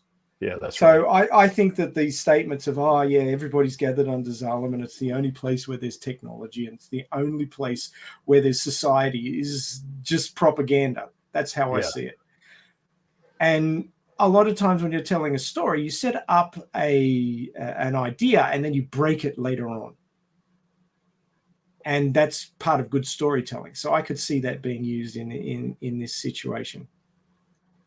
But yeah, I think you're right on the money there, Creaky, and it could be a whole Dances with Wolves kind of scenario where Alita, is told that these people are bad and you've got to destroy them. And then she goes out and finds that that's a load of bullshit, and they're actually way better people than the one she's working for. And maybe she finds a way to unlink from the control of Zalem, or maybe she gets outside of the range of their transmitters and has some time with them where she can be with these people and integrate into their society a little bit. And then Zalem builds a repeater station nearby, and then she's back under their control. In the manga, they had a satellite Gabriel with an adjustable geosynchronous orbit. So unless she could move really fast, they could keep her in range of the satellite. You had to actually take the circuits out of her. Yeah, well, that was later on in the story than the 10-year arc. So maybe they built Gabriel because they realized they needed it to keep control of her. So this is before Gabriel's created. A lot of the times when you're stating about this is in the story, so therefore this has to happen, it's a case of, well, where is it? Yes, it's in the story, but where is it in the timeline? Did it exist in the period we're talking about? So you can look at a timeline as something that's always evolving and always changing. So things that are there later where, something is officially canon didn't necessarily have to be there earlier on, where you're coming up with ideas for what's happening in a gap. So maybe Gabriel wasn't created yet, or maybe rather than a repeater station, they put Gabriel in orbit so they could control her anywhere. And that way, she's now pinned down and she's been ordered to delete these people. And as long as Gabriel has line of sight on her, she's going to be under their control. So maybe she has to go underground to break it or something like that. Yeah. Or just take out the components. Well, yeah, she might have to operate on herself, but that could be tricksy. Or she could run into Ito and they finally recognize each other and he takes out those components. Well, then that breaks canon for later on. It does. Yeah, it does.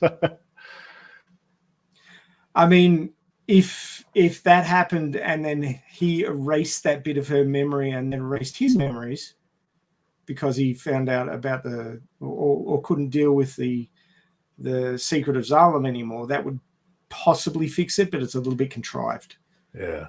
You've always got to look at when you're writing, you can write yourself into a corner. It happens all the time. You go, oh shit, that doesn't make sense. How am I going to make it make sense? And you go back and you add stuff earlier on to make it make sense or give reason, or you treat it as a mystery and you deliberately do something that doesn't make sense. And then the readers are like, why would she do that? That doesn't make sense. And then you eventually drop the bomb of why she did that.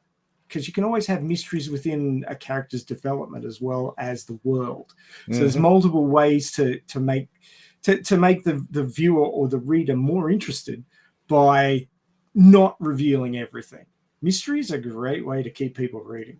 So, I mean, the whole lose your memories and become a blank slate thing is a great way to keep the reader waiting to find out, what is this person really like? Where did they come from? And maybe that's why Kishiro's never told the story of the latter part of the story about Alita training and everything, because there's still that mystery there and there's still people reading because they want to. I'm still reading Mars Chronicle because I want to see it. We're all hooked on it. Exactly. Yeah. That's how it works. You don't reveal everything. You reveal everything. People go, oh yeah, I've read that now, toss. Don't need it anymore. But if there's one core mystery that's just kept for decades, it's like, come on, dude, don't die before you tell us about it. Really? Maybe he's already written it and he's put it in a time capsule to be opened on the day he dies. Who knows? So these things have happened before. Okay, so that's the cavalry and native story. I was also going to say, Creaky, that over here in Australia, of course, we have our native population as well. Yeah. And you know, people are Australian when they've been here for 5 minutes, as far as I'm concerned. As long as you accept that you want to live here and integrate into society, you're Australian. Yeah. Well, I mean, yeah, I feel like, as a matter of fact, well, one of the former chiefs of the tribe I'm in would say, "Hey, we're all humans." Yeah. You know, I mean, yeah, okay, you have Indian heritage, but all of us, whether we have Indian heritage or not, we're all humans. You know, so I thought that was really good philosophy. You know, so yeah, it's kind of basic human rights kind of thing. yeah, it is. And then you judge people on their choices and their ideologies rather than where they came from or what blood's flowing through their veins, which I think is a way better way to go. That's just a personal opinion. Anyway, I just wanted to mention that we had the same problem with you know, calling people, you know, native Australians or whatever. Or Aborigines, I think. Yeah, well, that term's fallen out of favor. But the one that's in use now is First Australians. Okay. So, you know, like First Americans would probably Yeah. work. Yeah. We I've seen that term. Yeah. But you see, right now, you know, I mean, you don't see too many full bloods, you know, as far as American Indians. Most are mixed bloods. You know, I mean, so Right. you know, so yeah, I mean, like for instance, in my case, yeah, I've got some American Indian heritage, but I'm mostly white, you know. Yeah. Yeah, but I've also got a little touch of black. So, I mean, we're a melting pot here, you know. For sure. So, yeah, same here. Bit of French, I'm presuming, by the surname. Yeah, although my aunt, well, I don't want to get too much into this, get away from Lita, but my ancestor actually was in France, and he was he was one of the executioners during the French Revolution. And Did you and say a friend- resolution or revolution? Revolution. And I thought you said resolution. Sorry. no, revolution. And he, you know, basically he had a friend that he was supposed to execute, and you know, on the guillotine, you know, and the two families, you know, they escaped France, went through Spain, and ended up going through the Caribbean, and ended up into New Orleans, as they would say, Cajuns would say New Orleans, which is actually New Orleans. And then that line, my family came up that way, you know. So yeah, some French, you know, on my dad's side, anyway. Wouldn't it be Nouveau Orleans? I'm sorry? Wouldn't it be Nouveau Orleans? You live? Well, the Cajuns just say New Orleans is what they Right. say. They don't. I guess. I if you think wanted to- new is an English Yeah. word. Right? Yeah. New is an English word, but that, you know, it's kind of bastardized French, I guess. Cajun, you know, is kind of one of those things, you know. But Melting pot. Yeah, that's right. Cool. Yeah. I love all this sort of, you know, history of peoples and where they've come from and stuff, because there's lots of good stories in there. It's the basis of storytelling, you know, people's lives and what they've been through, and what they've escaped and what they've built and what they've come to. It's part of who we are. Yeah, it is. And it's great storytelling. Maybe we'll have to make a treatment of that one day. Huh. So, story cliche, maybe number 6, is the outlaw story. Outlaw gangs dominate the action either as lovable rogues, villain protagonists, or the bad guys. So, I mean, there's lots of scope here. Even within Iron City, there's not a lot of law. It's just you get bounty hunted if you disrupt production of the factory, but other than that, you're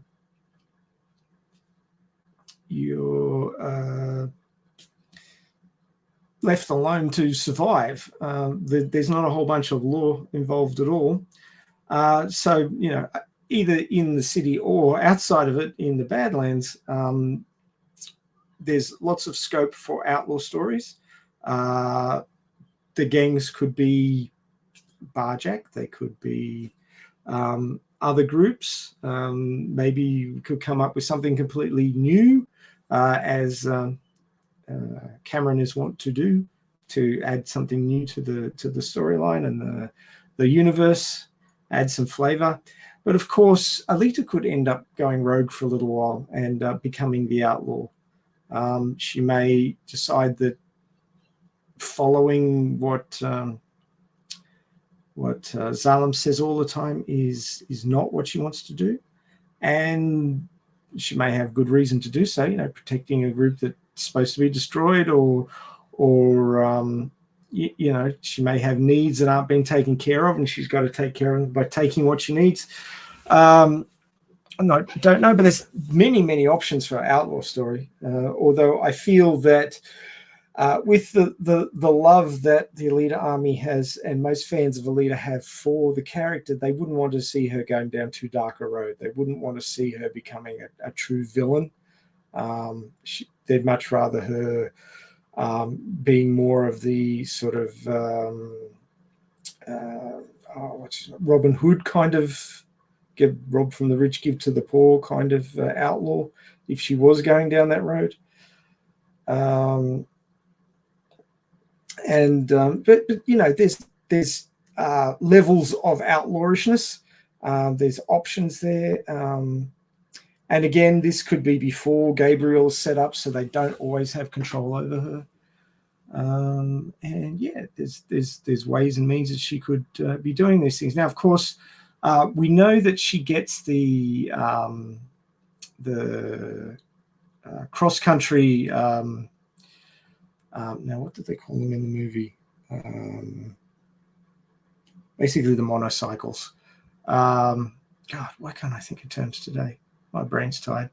But yeah, I mean, she doesn't get the bike until partway through the arc, after the 10-year story jump.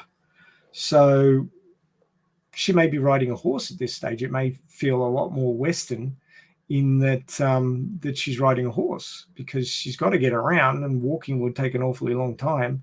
So she's got to have some sort of mode of transport, I think. So maybe she's riding a horse, and that could be that could give it a much more Western feel if she was riding a horse around, and riding into town on a horse and tying it up to the post at the saloon and all that sort of stuff. So there's lots of options for getting that feel into it as well.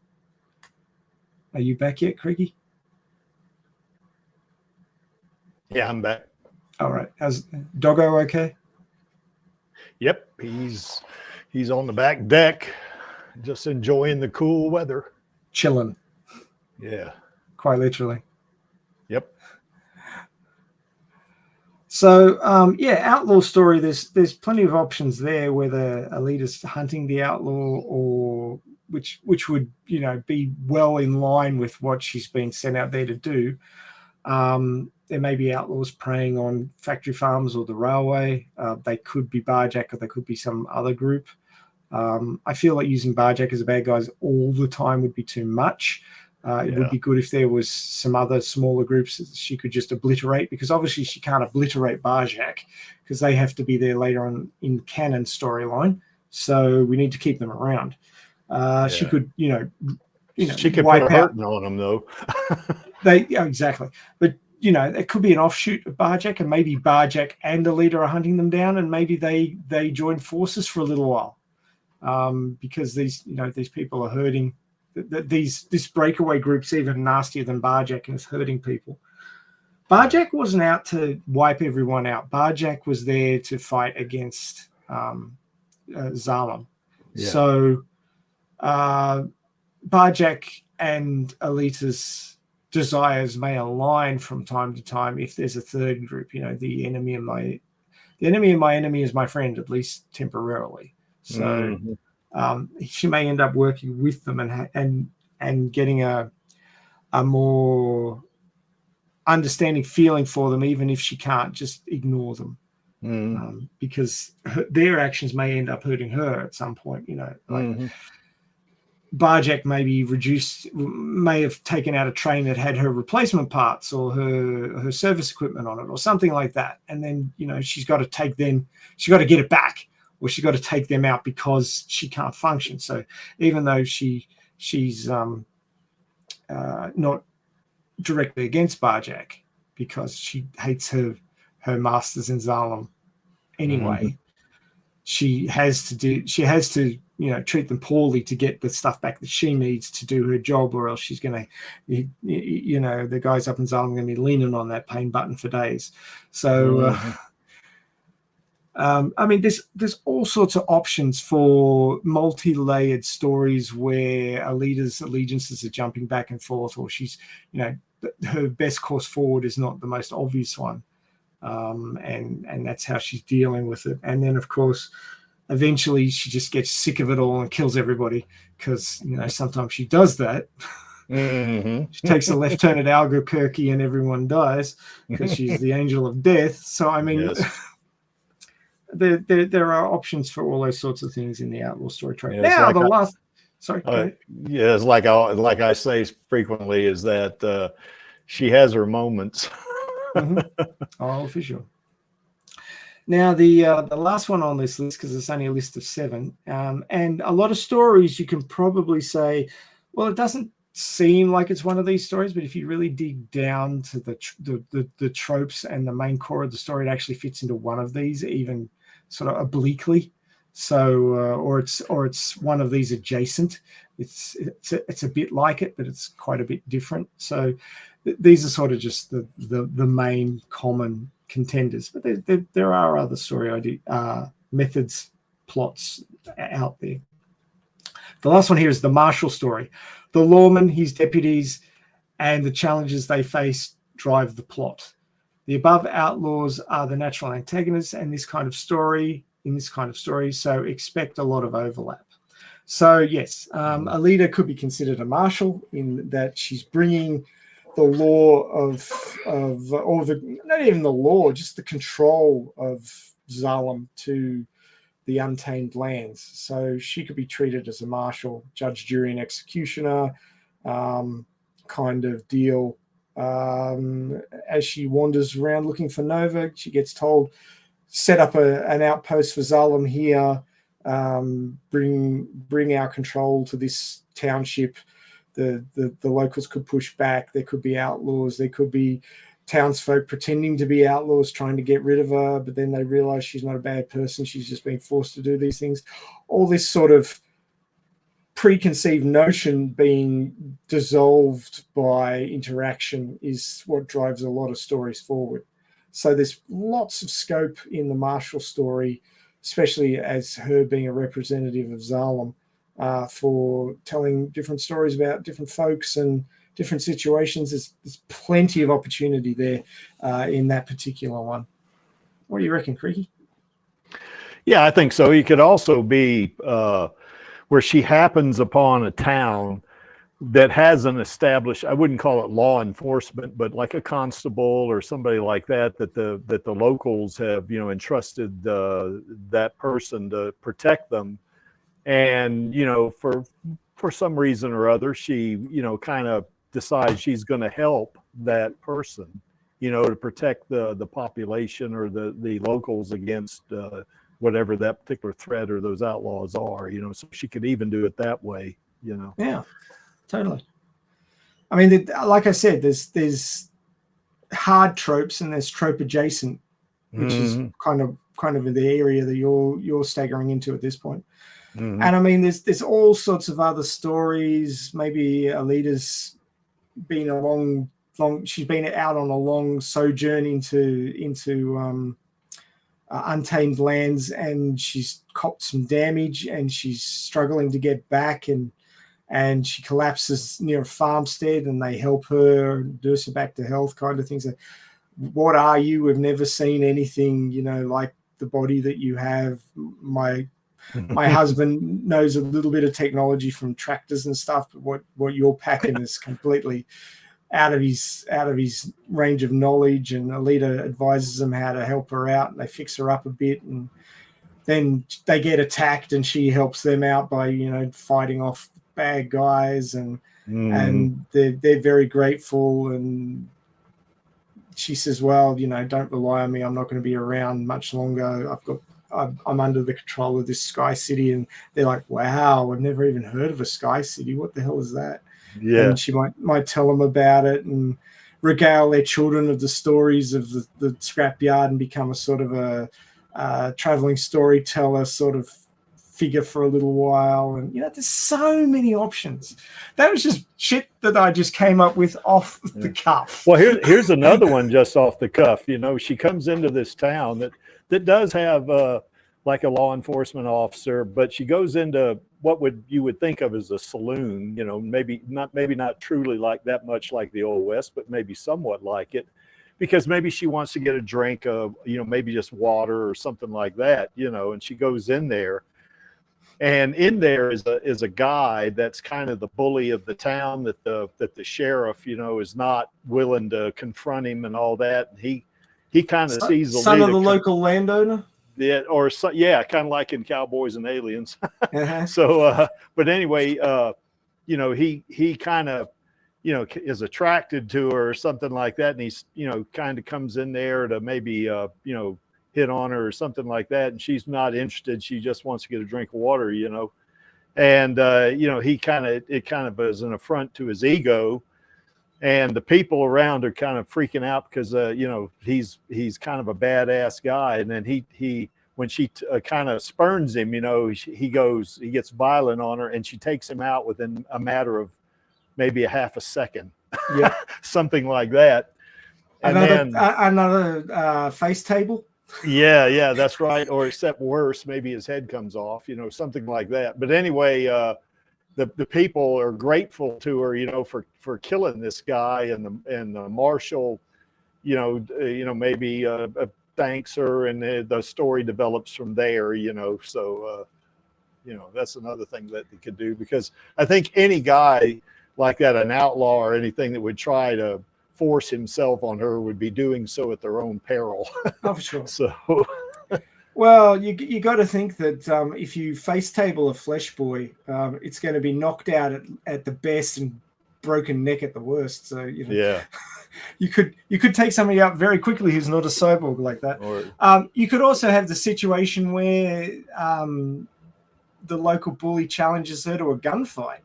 Yeah, and they do the whole 20 paces in the main street with the tumbleweeds going by at midday gunfight thing, and he draws and she draws so fast that no one can see it.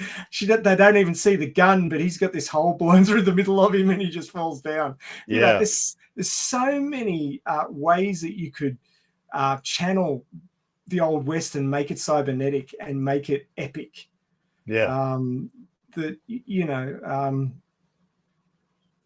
just so many options. It's just such a fertile ground for growing stories. I think that Disney would be insane to pass this up.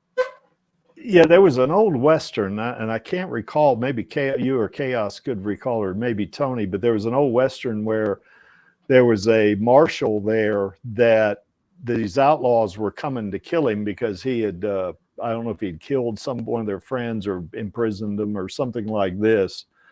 And he refuses to leave town.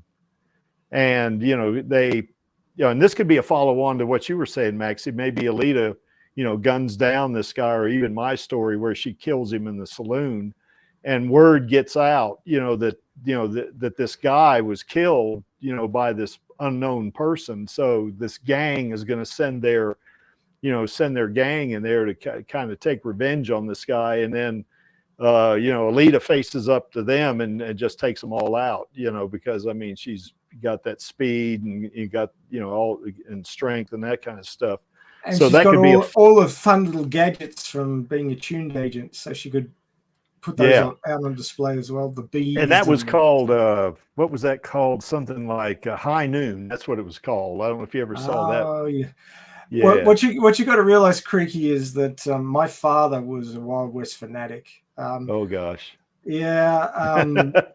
He was a product of his time. He was born in 1928, so he went through the whole 50s Wild West thing, which wasn't very Well, your dad was cons- a year younger than my dad because my dad was born in 27. So, Oh, there you go. yeah. But yeah, I mean, a lot of those movies weren't very considerate of the native populations of the No. US. So, and you know, my dad came down firmly on the side of the Cowboys. I got to say, Uh-oh. yeah. Yeah. There was this one time that I walked into the house. This was in the 80s, right? So this is a long time ago. But I Yeah. walked into the house and nobody else was home, and he was there polishing his 38-42 pig hunting rifle, and he was sighting down the open sights of the barrel while there was a western going on, and he was shooting at the Indians. I have to say, Oh, I'm sorry about Jesus. that. But yeah, well, you know, he was Yeah. was in his he was about my age actually at the time. So yeah, he had his boyish moments, but he hit them all pretty. Don't I we said, all? "What you doing, Dad?" And he freaked out. It was so cool. I laughed so hard. We all have our boyish moments.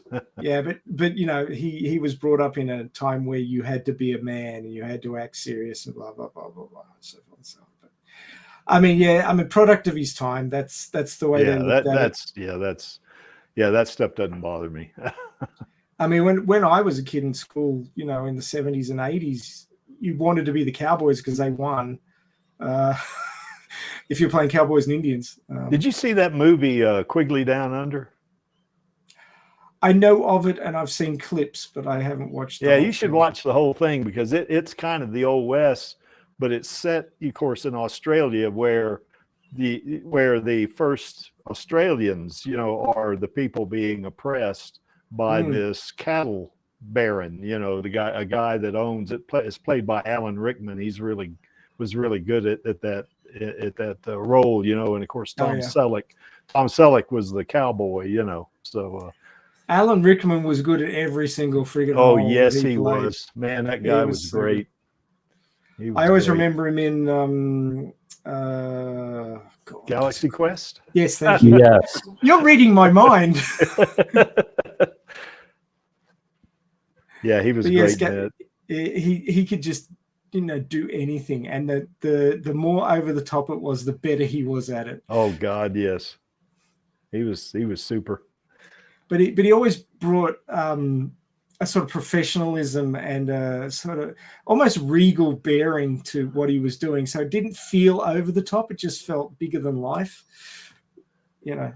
Yeah, I would have loved for him in his younger days to be part of one of the Alita movies. He could have played Nova, I reckon.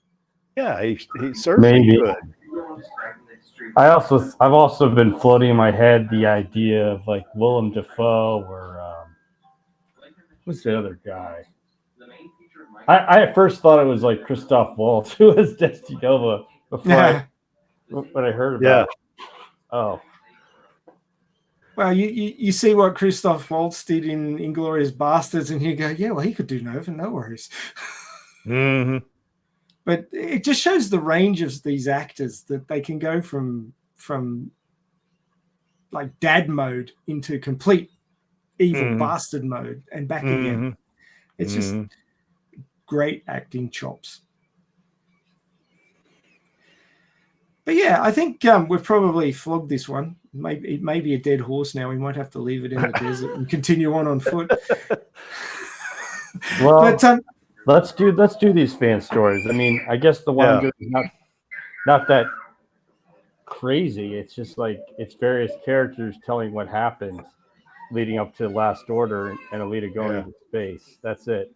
Yeah. But it's them telling it. So I'm just trying to say, okay, how would they say they felt?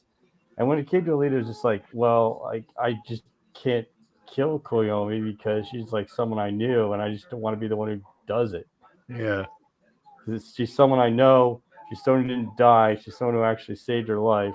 I just can't do it. Yeah, that's often a trope where, you know, one of the people that's close to the hero, in inverted commas, ends up on the other side of the fence for reasons that they have that make sense to them. And, you know, Alita was working as a tuned agent. She didn't like Zalem/Tafaris, but that was where she was. That was the side of the fence that she was caught on. Well, she was either going to do that or they were going to kill her. So I mean, Well, I get the distinct impression that they knew she was teetering on the fence, and that's Yeah. why they sent the other AR units in to wipe her out, yeah, because she was too much of a rogue element. yeah. But the one thing that she agreed upon was finding and exacting vengeance on Destiny Nova, and Oh, yeah. she pursued that with everything that she had, and then discovered that, well, maybe he's not as bad as you think, and I won't kill him, and then he blew her up anyway. Yeah. Bastard. Yeah. Yeah. He's well, I don't think it's fair to call him just evil. I just think he's he is evil a lot of the time. He That's is. for sure. No, he is. But the thing yeah. is, he's a chaotic type of evil. Yeah, That's why I want to that's finish right. that. I want to finish that whole presentation about role playing characters, because we'd have a lot of fun with that one. Oh, Just because like chaotic evil is just where you just do what you want and you don't care what the consequences or repercussions are to other people, and that's Destiny Nova.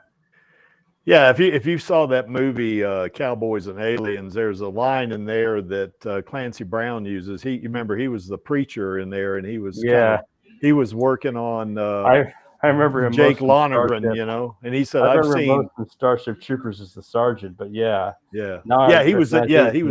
he was good in that, and he was also in Highlander and that kind of stuff. But he said, I've seen bad men do good things and good men do bad things. So that's kind of Destiny Nova, at his heart. I mean, because there are some times in the manga where he actually helps Alita. So he makes alliances, yes, but he does betray. Yes, he's a bastard not worth trusting. I think you'd be stupid to trust him. Yes, listen to his kid. His kid says never trust him. Yeah, that's right. Well, you'd be the one to know. That's right. Oh, that was one thing I was going to bring up. As I said before, with the whole, Alita walks out of the town and Ito and Kanya walk in. You could have other instances where Alita comes upon stuff that KAOS, Radio KAOS is doing.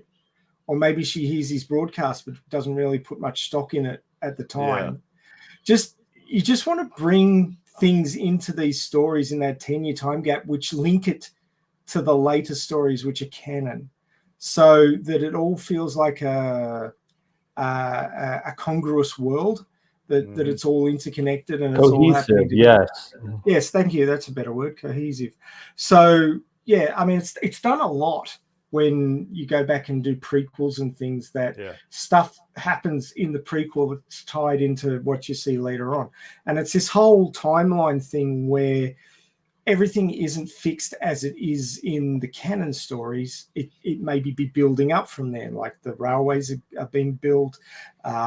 Gabriel hasn't been put in orbit yet, and it gets put up during one of the stories. You can have this whole feeling of you're seeing the world as you saw it in the canon story being built. The stuff that's in the canon is coming into reality within these earlier stories, and that ties it all together. Yeah, I think that's what I'm gonna do in my story. Is I'm gonna have her, listen to one of his radio broadcasts. She's out in the middle of the desert camping out, and she just hears him, and then maybe she thinks, oh, this is a pretty neat station, but doesn't really follow up on it, because she's after Nova, she's not going to get sidetracked by just listening to a radio broadcast, but. Well, I mean, sometimes you hear something and you're not ready for it yet. Yeah, that's right. So she'll log it as, I heard this radio broadcast and there was a whole bunch of drivel about, being all friendly and goody and stuff, but that's not how the world is. And he played a couple of pretty neat tunes. So something like that. you may need to talk to one of the panelists about what actually happens on that broadcast. Yeah. Oh, okay. Yeah. Which panelists? Yeah, which one would that be? I know which one.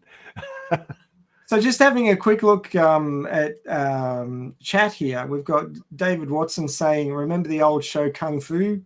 Yes. Where Alita could play the Kane character helping people as she travels. Certainly, that is an option. I Yeah. don't know how well it would function in that Kane had his, he was following the edicts of his school and what his master told him to do, but he didn't have anybody directly controlling it, whereas Alita has a controller up in Zalem, so it wouldn't quite work the same way. She might have moments where she can make her own choices, but there wouldn't be that many, I wouldn't think, if she was close enough to be in contact with the flying city.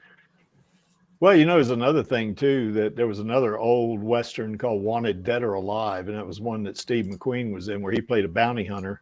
And also, there was another one called Have Gun Will Travel. He was a bounty hunter where she could kind of do something like that too, and you could do it from the viewpoint of that, hey, she needs to accumulate resources or live off the land or whatever you want to call it while she's out there. So she goes after these outlaws, kills them, comes back, collects the bounty, and that gives her enough money or whatever, to continue on, something like that. So. Yeah, and I mean, you can do the whole cybernetic Wild West thing, where it looks a lot like the Wild West with saloons and so forth and so on, but the doctors are a bit better and the weaponry is a bit nastier. Yes. So you could do it, and there's a few cyborgs kicking around, but there's a lot of meat boys as well. Yeah. And that this whole I'm a tough and I think everybody should listen to me, but oh shit, I've come up against a cyborg and I didn't realize she was a cyborg and now I'm toast situations, which always amuse the hell out of me. So yeah. So I'm happy to see one of them every couple of episodes. And you got to remember that Alita is like her size. She's basically like the size of a teenage girl. Even when she's older, she's like what do they call it? A legal lolly in size. In that people will make the mistake of thinking that she's a kid, at least occasionally, until they really look closely at her and see the gear she's packing. But she's about 1.5 meters tall, I think, is what she is. Yeah, I mean that's pretty short for a fully grown adult. Yeah, 4'11". It's about 1.5 meters. So. But yeah, basically, what I'm sort of getting at is that the opportunity for misunderstanding and making these mistakes in perception are often what makes stories interesting and what drives stories. Certainly in anime, and one of my favorite animes at the moment, which is from one of my favorite light novel series ever called Reincarnated as a Sword.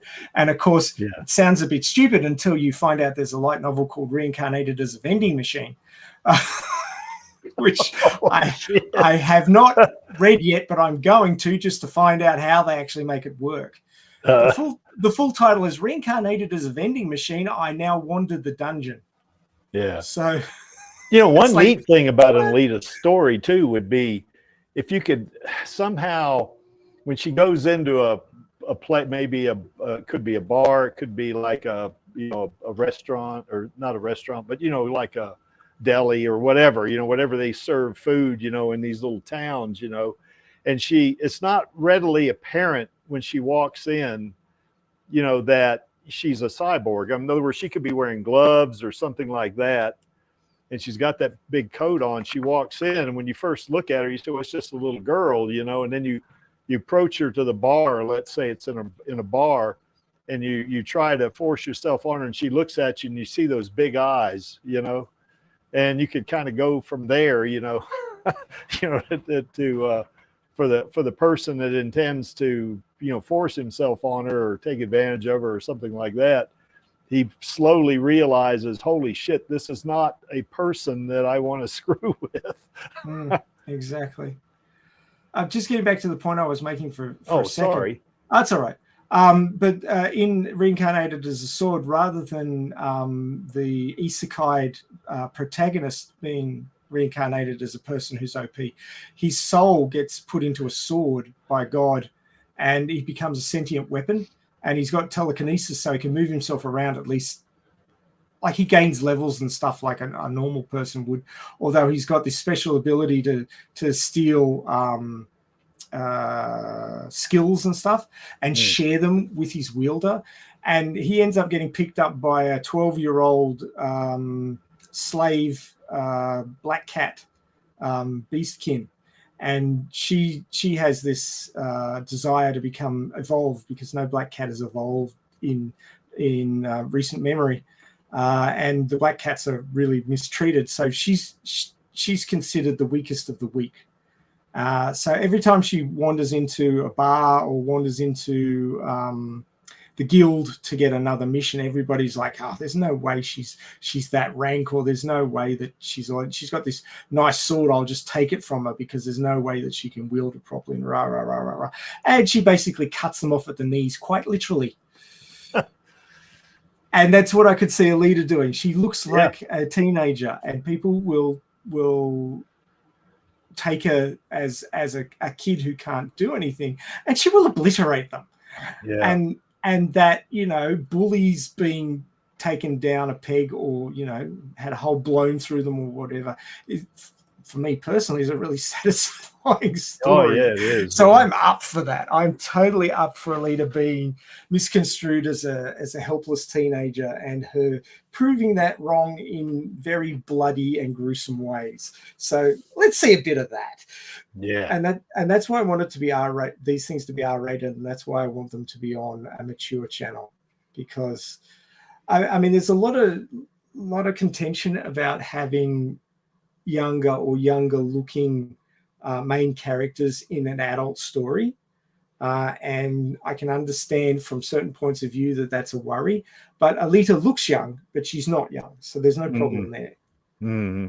Whereas when you look at something like Reincarnated as a Sword, yes, the girl who's the sort of the side, she's not the main character, although she is. It's a bit hard to sort of differentiate them. She's sort of like this, like Robin, but a Robin that's driving the story a lot in Batman and Robin. So, I mean, she's pivotal to the story, but she's not the guy who got isekai'd at the beginning of the story. But she is 12, and I'm sure that people will have a bit of an issue with that. I mean, there's nothing sexual going on in the story with her at all. She's just, maturing fast because she has to, and becomes really OP thanks to the help of the sword named Master, or Shisha in Nihon. But I think it's a really cool story, and if you haven't checked it out yet, you should check it out on High Dive. It is subbed at the moment. I do hope they do a dub of it. But it's a great light novel series. In fact, the 11th volume came out just last week for the light novels in English, and I devoured it, and I want more. It's a really good story. But getting back to Alita, I think it's a fertile ground. That time jump, be it 10 years, 4 years, 1 year, however long they decide to make it. You could have a sequel that gets us up to the Badlands arc, and then you could have a whole bunch of stories in sort of short series format, like we've mentioned over the last couple of hours. All sorts of tropes that they can lean into, but make new with the cyber Western side of things. And I reckon it would play well. I reckon you'd pull in people who like Westerns, you'd pull in people who like cyberpunk, you'd pull in people who like action. I think it could go down really well. Are you listening, Disney? Yeah, Disney, damn it. Come on. You can make a shit ton of money here. Stop being stupid. I mean, it's basically like Mandalorian, but with a woman protagonist. And, you can make it mature. You can have blood and guts because she is in her 20s. She's an adult. Her brain age is functionally 20, although she's over 300, but she was in stasis for a lot of that. So, so there you go. That is what I think they should do. Get on with it, boys. Yes, sir. So yeah, look, if you like writing, if you like making, I mean, you don't have to be a writer like myself or Lee Lemon. You can just make treatments like Creaky. Just come up with ideas and plot them out, storyboard them, Mhm. and then find somebody who likes to write and say, hey, look, here's a story idea. You want to write it and get together and collaborate and make something new and fantastic about Alita that's got the best parts of Western stories and the best parts of cyberpunk and meld it all together and make Kishiro proud and get us a sequel. Mhm. So there you go. There's something to do over Christmas. Let's see. Yeah, what the Creaky's comes going to finish his. I'm going to try to get mine done pretty quickly. Like say at the first of the year, I'm going to be a little more free than I am right now. So, it's going to be pretty cool. So yeah, I can. Yeah, I got to do a bit of that myself. Just Yep. 1 second. No problem.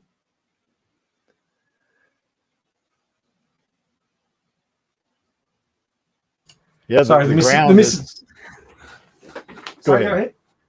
Yeah, Oh, no, I was about to say, I didn't know when you were coming back, but I was about to say, yeah, use your imagination. I mean, you got 10 years of void in the Alita story that you can put almost anything you want in there. I mean, you would certainly, like Maxie's been saying, you'd want to tie it to the canon, to the manga and the movie and that kind of stuff. But just think of the flexibility you have for writing a story, about Alita, and it's about our cyborg girl who we love a lot. So, you can really, you can blast it out pretty good, I think. Look, if you want some ideas, watch some old westerns. Oh yeah. Check out a bit more cyberpunk. I highly recommend Cyberpunk Edge Runners on Netflix. That was fantastic. Although it's a bit sad at the end, but cyberpunk is pretty brutal.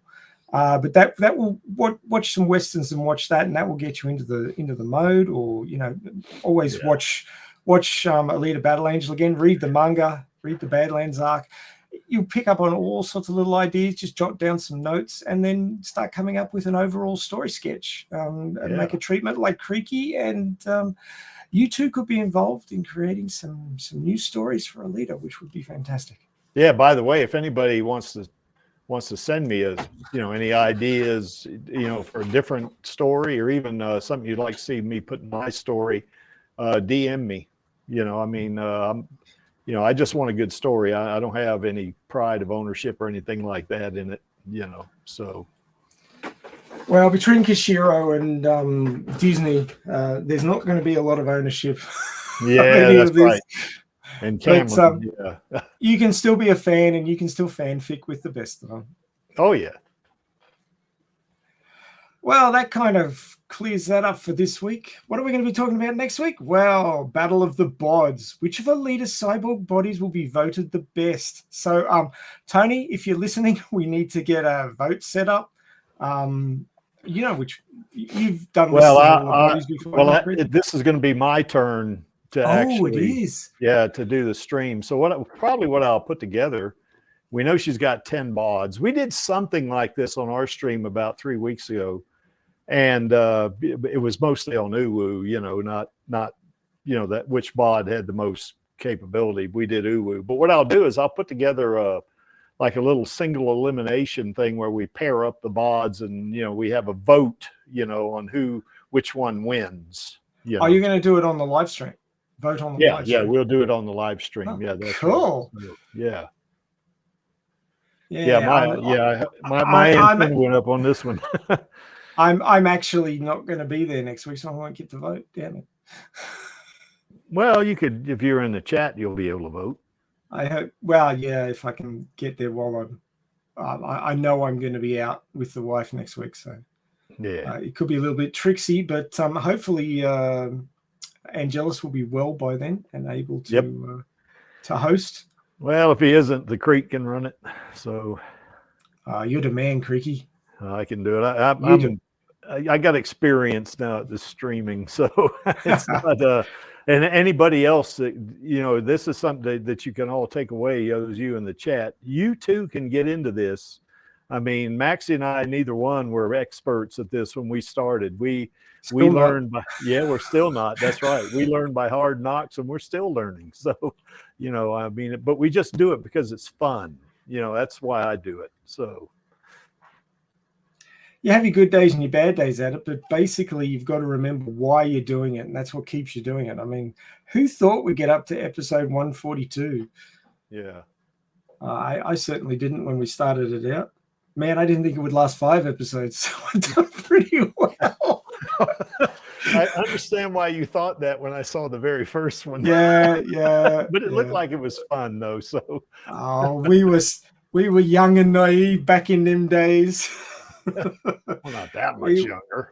I realize I'm playing into it. Let me lean. Yeah. Let me lean. Lean No, into it was more a case of it'll take us 6 months to get a sequel. That'll be fine. No worries. Yeah.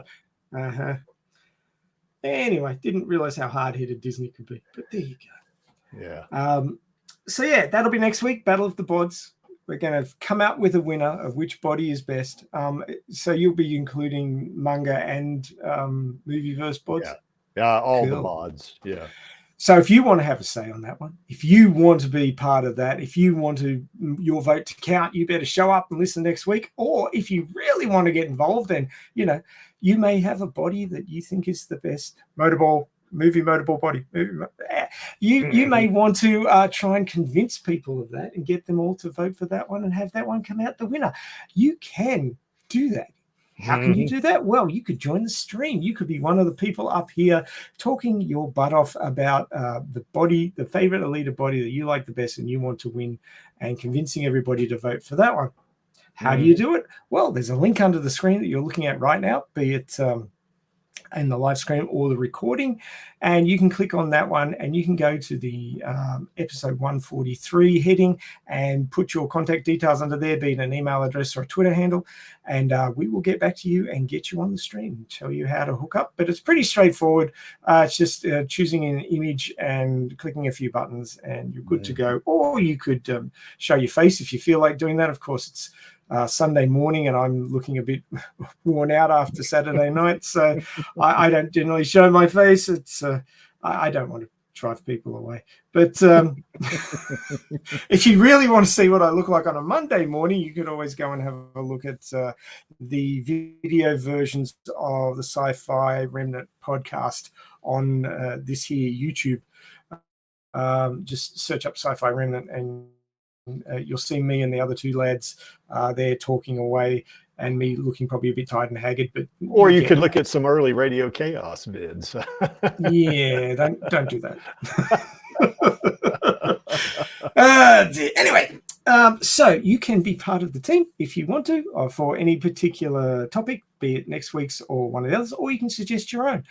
You can put information down within that document about an idea that you have, but please then contact one of us and let us know that you've put it there, because we don't always scroll down that far to see if anybody's typed in anything new, because quite often they haven't. But if you do, please let us know, or you can contact us directly with an idea for a topic and we'll try and slot it in, and hopefully you will come on and be one of the major contributors to that, because it was your idea. Because we want all of the AlitaArmy to get involved with Radio KAOS. This is your live stream, not just ours, it's yours too. So if you want to get involved, please do. But of course, you may find it a bit stressful, coming up with a topic and being involved in that and knowing it well in advance and having time to be anxious about it. But if you want to just jump in and find out what live streaming is like, dip your toes in the pool and discover that it's not as scary as you might think, there are other options. Creaky, what are the other options? Well, of course, the Alita live stream, which happens roughly 24 hours before this stream. And next week, what we're going to do to tie it in with the Radio KAOS stream is we will preview all of the VODs. Now, we're not going to do any kind of which one's better and that kind of thing, because we're going to save that for the Radio KAOS stream. But we're going to for a lot of folks that haven't read the manga, are not going to know that much about some of the bodies. So what we're going to do is just kind of go over the capabilities, about what each body does and, what it looks like and that kind of stuff, and just leave it at that. No voting on that one. Just present, hey, here's here's Alita, in the Berserker body. Here's Alita in the doll body. Here's Alita in the Imaginos 2.1 body, stuff like that. And that way you can kind of get up to speed on what, Alita's different bodies are and what they're capable of doing. And then you can be as they would say, being forewarned is being forearmed. So you can go into the Radio Chaos stream and you will be educated, as they would say. Now, one of the neat things about the Alita live stream that Angelus and I both do is that we invite all comers. In other words, anybody that wants to come on the stream, we put a link in the chat and you click on that and you come on the stream and you're going to join us. We're all like friends. We're just talking about a subject we really love a lot. And if all you want to do is say, I love Alita, and jump off, you can do that. Or you can come on the stream and stay on the entire stream. We welcome either, and it's, we want to kind of keep the stress level down. We don't put anybody down for their English or anything like it. We don't make fun of you. And we're just friends talking about Alita. So you don't have to get all freaked out and stressed out about coming on the live stream, because it's just when the mood hits you and you click on the link and you jump in there and we all start talking, and you can jump off if you want. So that way you don't have to worry about building up all that anxiety, about being on live stream. So, but there you have it. Yeah. So you can be sitting there in the chat listening away, and if you feel like you've got something to say, you can just click on the link. You can join within 30 seconds, and hopefully Creaky will be watching backstage and bring you straight in. Oh yeah. And you can say your piece and jump off. You don't have to be on there for very long at all. Or if you find it quite comfortable and want to sit there and chat with those people, then it's all good. You can stay there. So give it a try. It's not hard and it doesn't hurt, and you won't die. It's all good. No limbs shall be lost. I suspect. And we've had a lot of people on the stream that started out on our stream and then they came on this stream, because they had gotten experience at it. They had gotten their confidence up a little bit, and they felt right at home coming on the Radio Chaos stream, because it very much like the Alita live stream, we're all just here talking about a subject we really care about. So that's, basic. And we all want that sequel. So we all got a common goal. We all are friends, and we all love Alita. So that's basically what it is. That's how it all works between the two streams. So yeah, and you're like the pre-stream for next week's Radio Chaos. That's right. Really cool. We'll get everybody psyched up about it. Yeah, you're probably going to have to cover it again at least a little bit for the people who missed the first one. Oh yeah, we will. Yeah, we'll. Sure. Yeah. I'll be listening into both of them. Cool. So, thank you this week, guest, for coming on. Chaos Nova, he had to step out. He couldn't stay on. He couldn't stay on any longer because he had family commitments. But thank you very much for coming on, Chaos Nova. We couldn't possibly have a Badlands discussion without you being involved. Absolutely. So we appreciate you being on for that one. And thank you, listeners, for joining us. You are what makes the fandom special. You are why we've been doing this for 142 episodes. And we will continue to do so until we get a sequel. And then once we get a green light announcement, we will then keep going to spruik the hell out of it. And that will be an exciting time. So looking forward to that. So as we like to say right at the very end of the show, and of course, this is what we need them to do. It's 3, 2, 1. Film no sequels, baby. Thanks very much, guys, and catch you next week. Bye for now.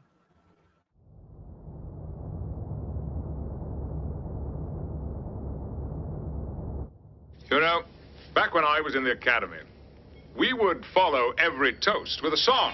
You can't.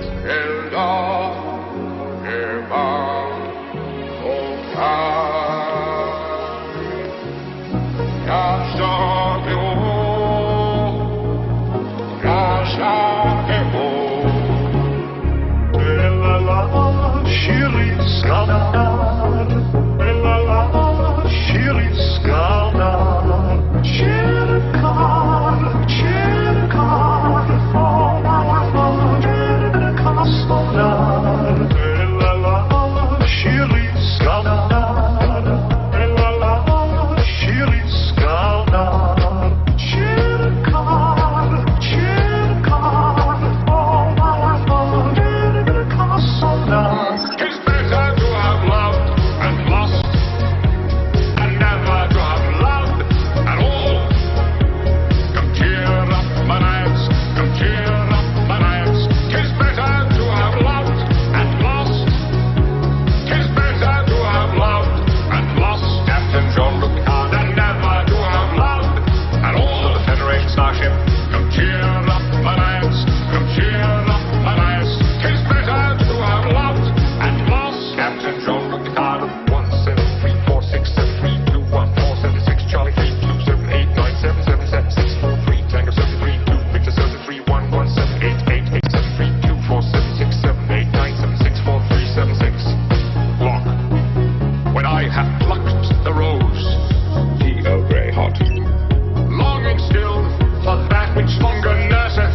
twist?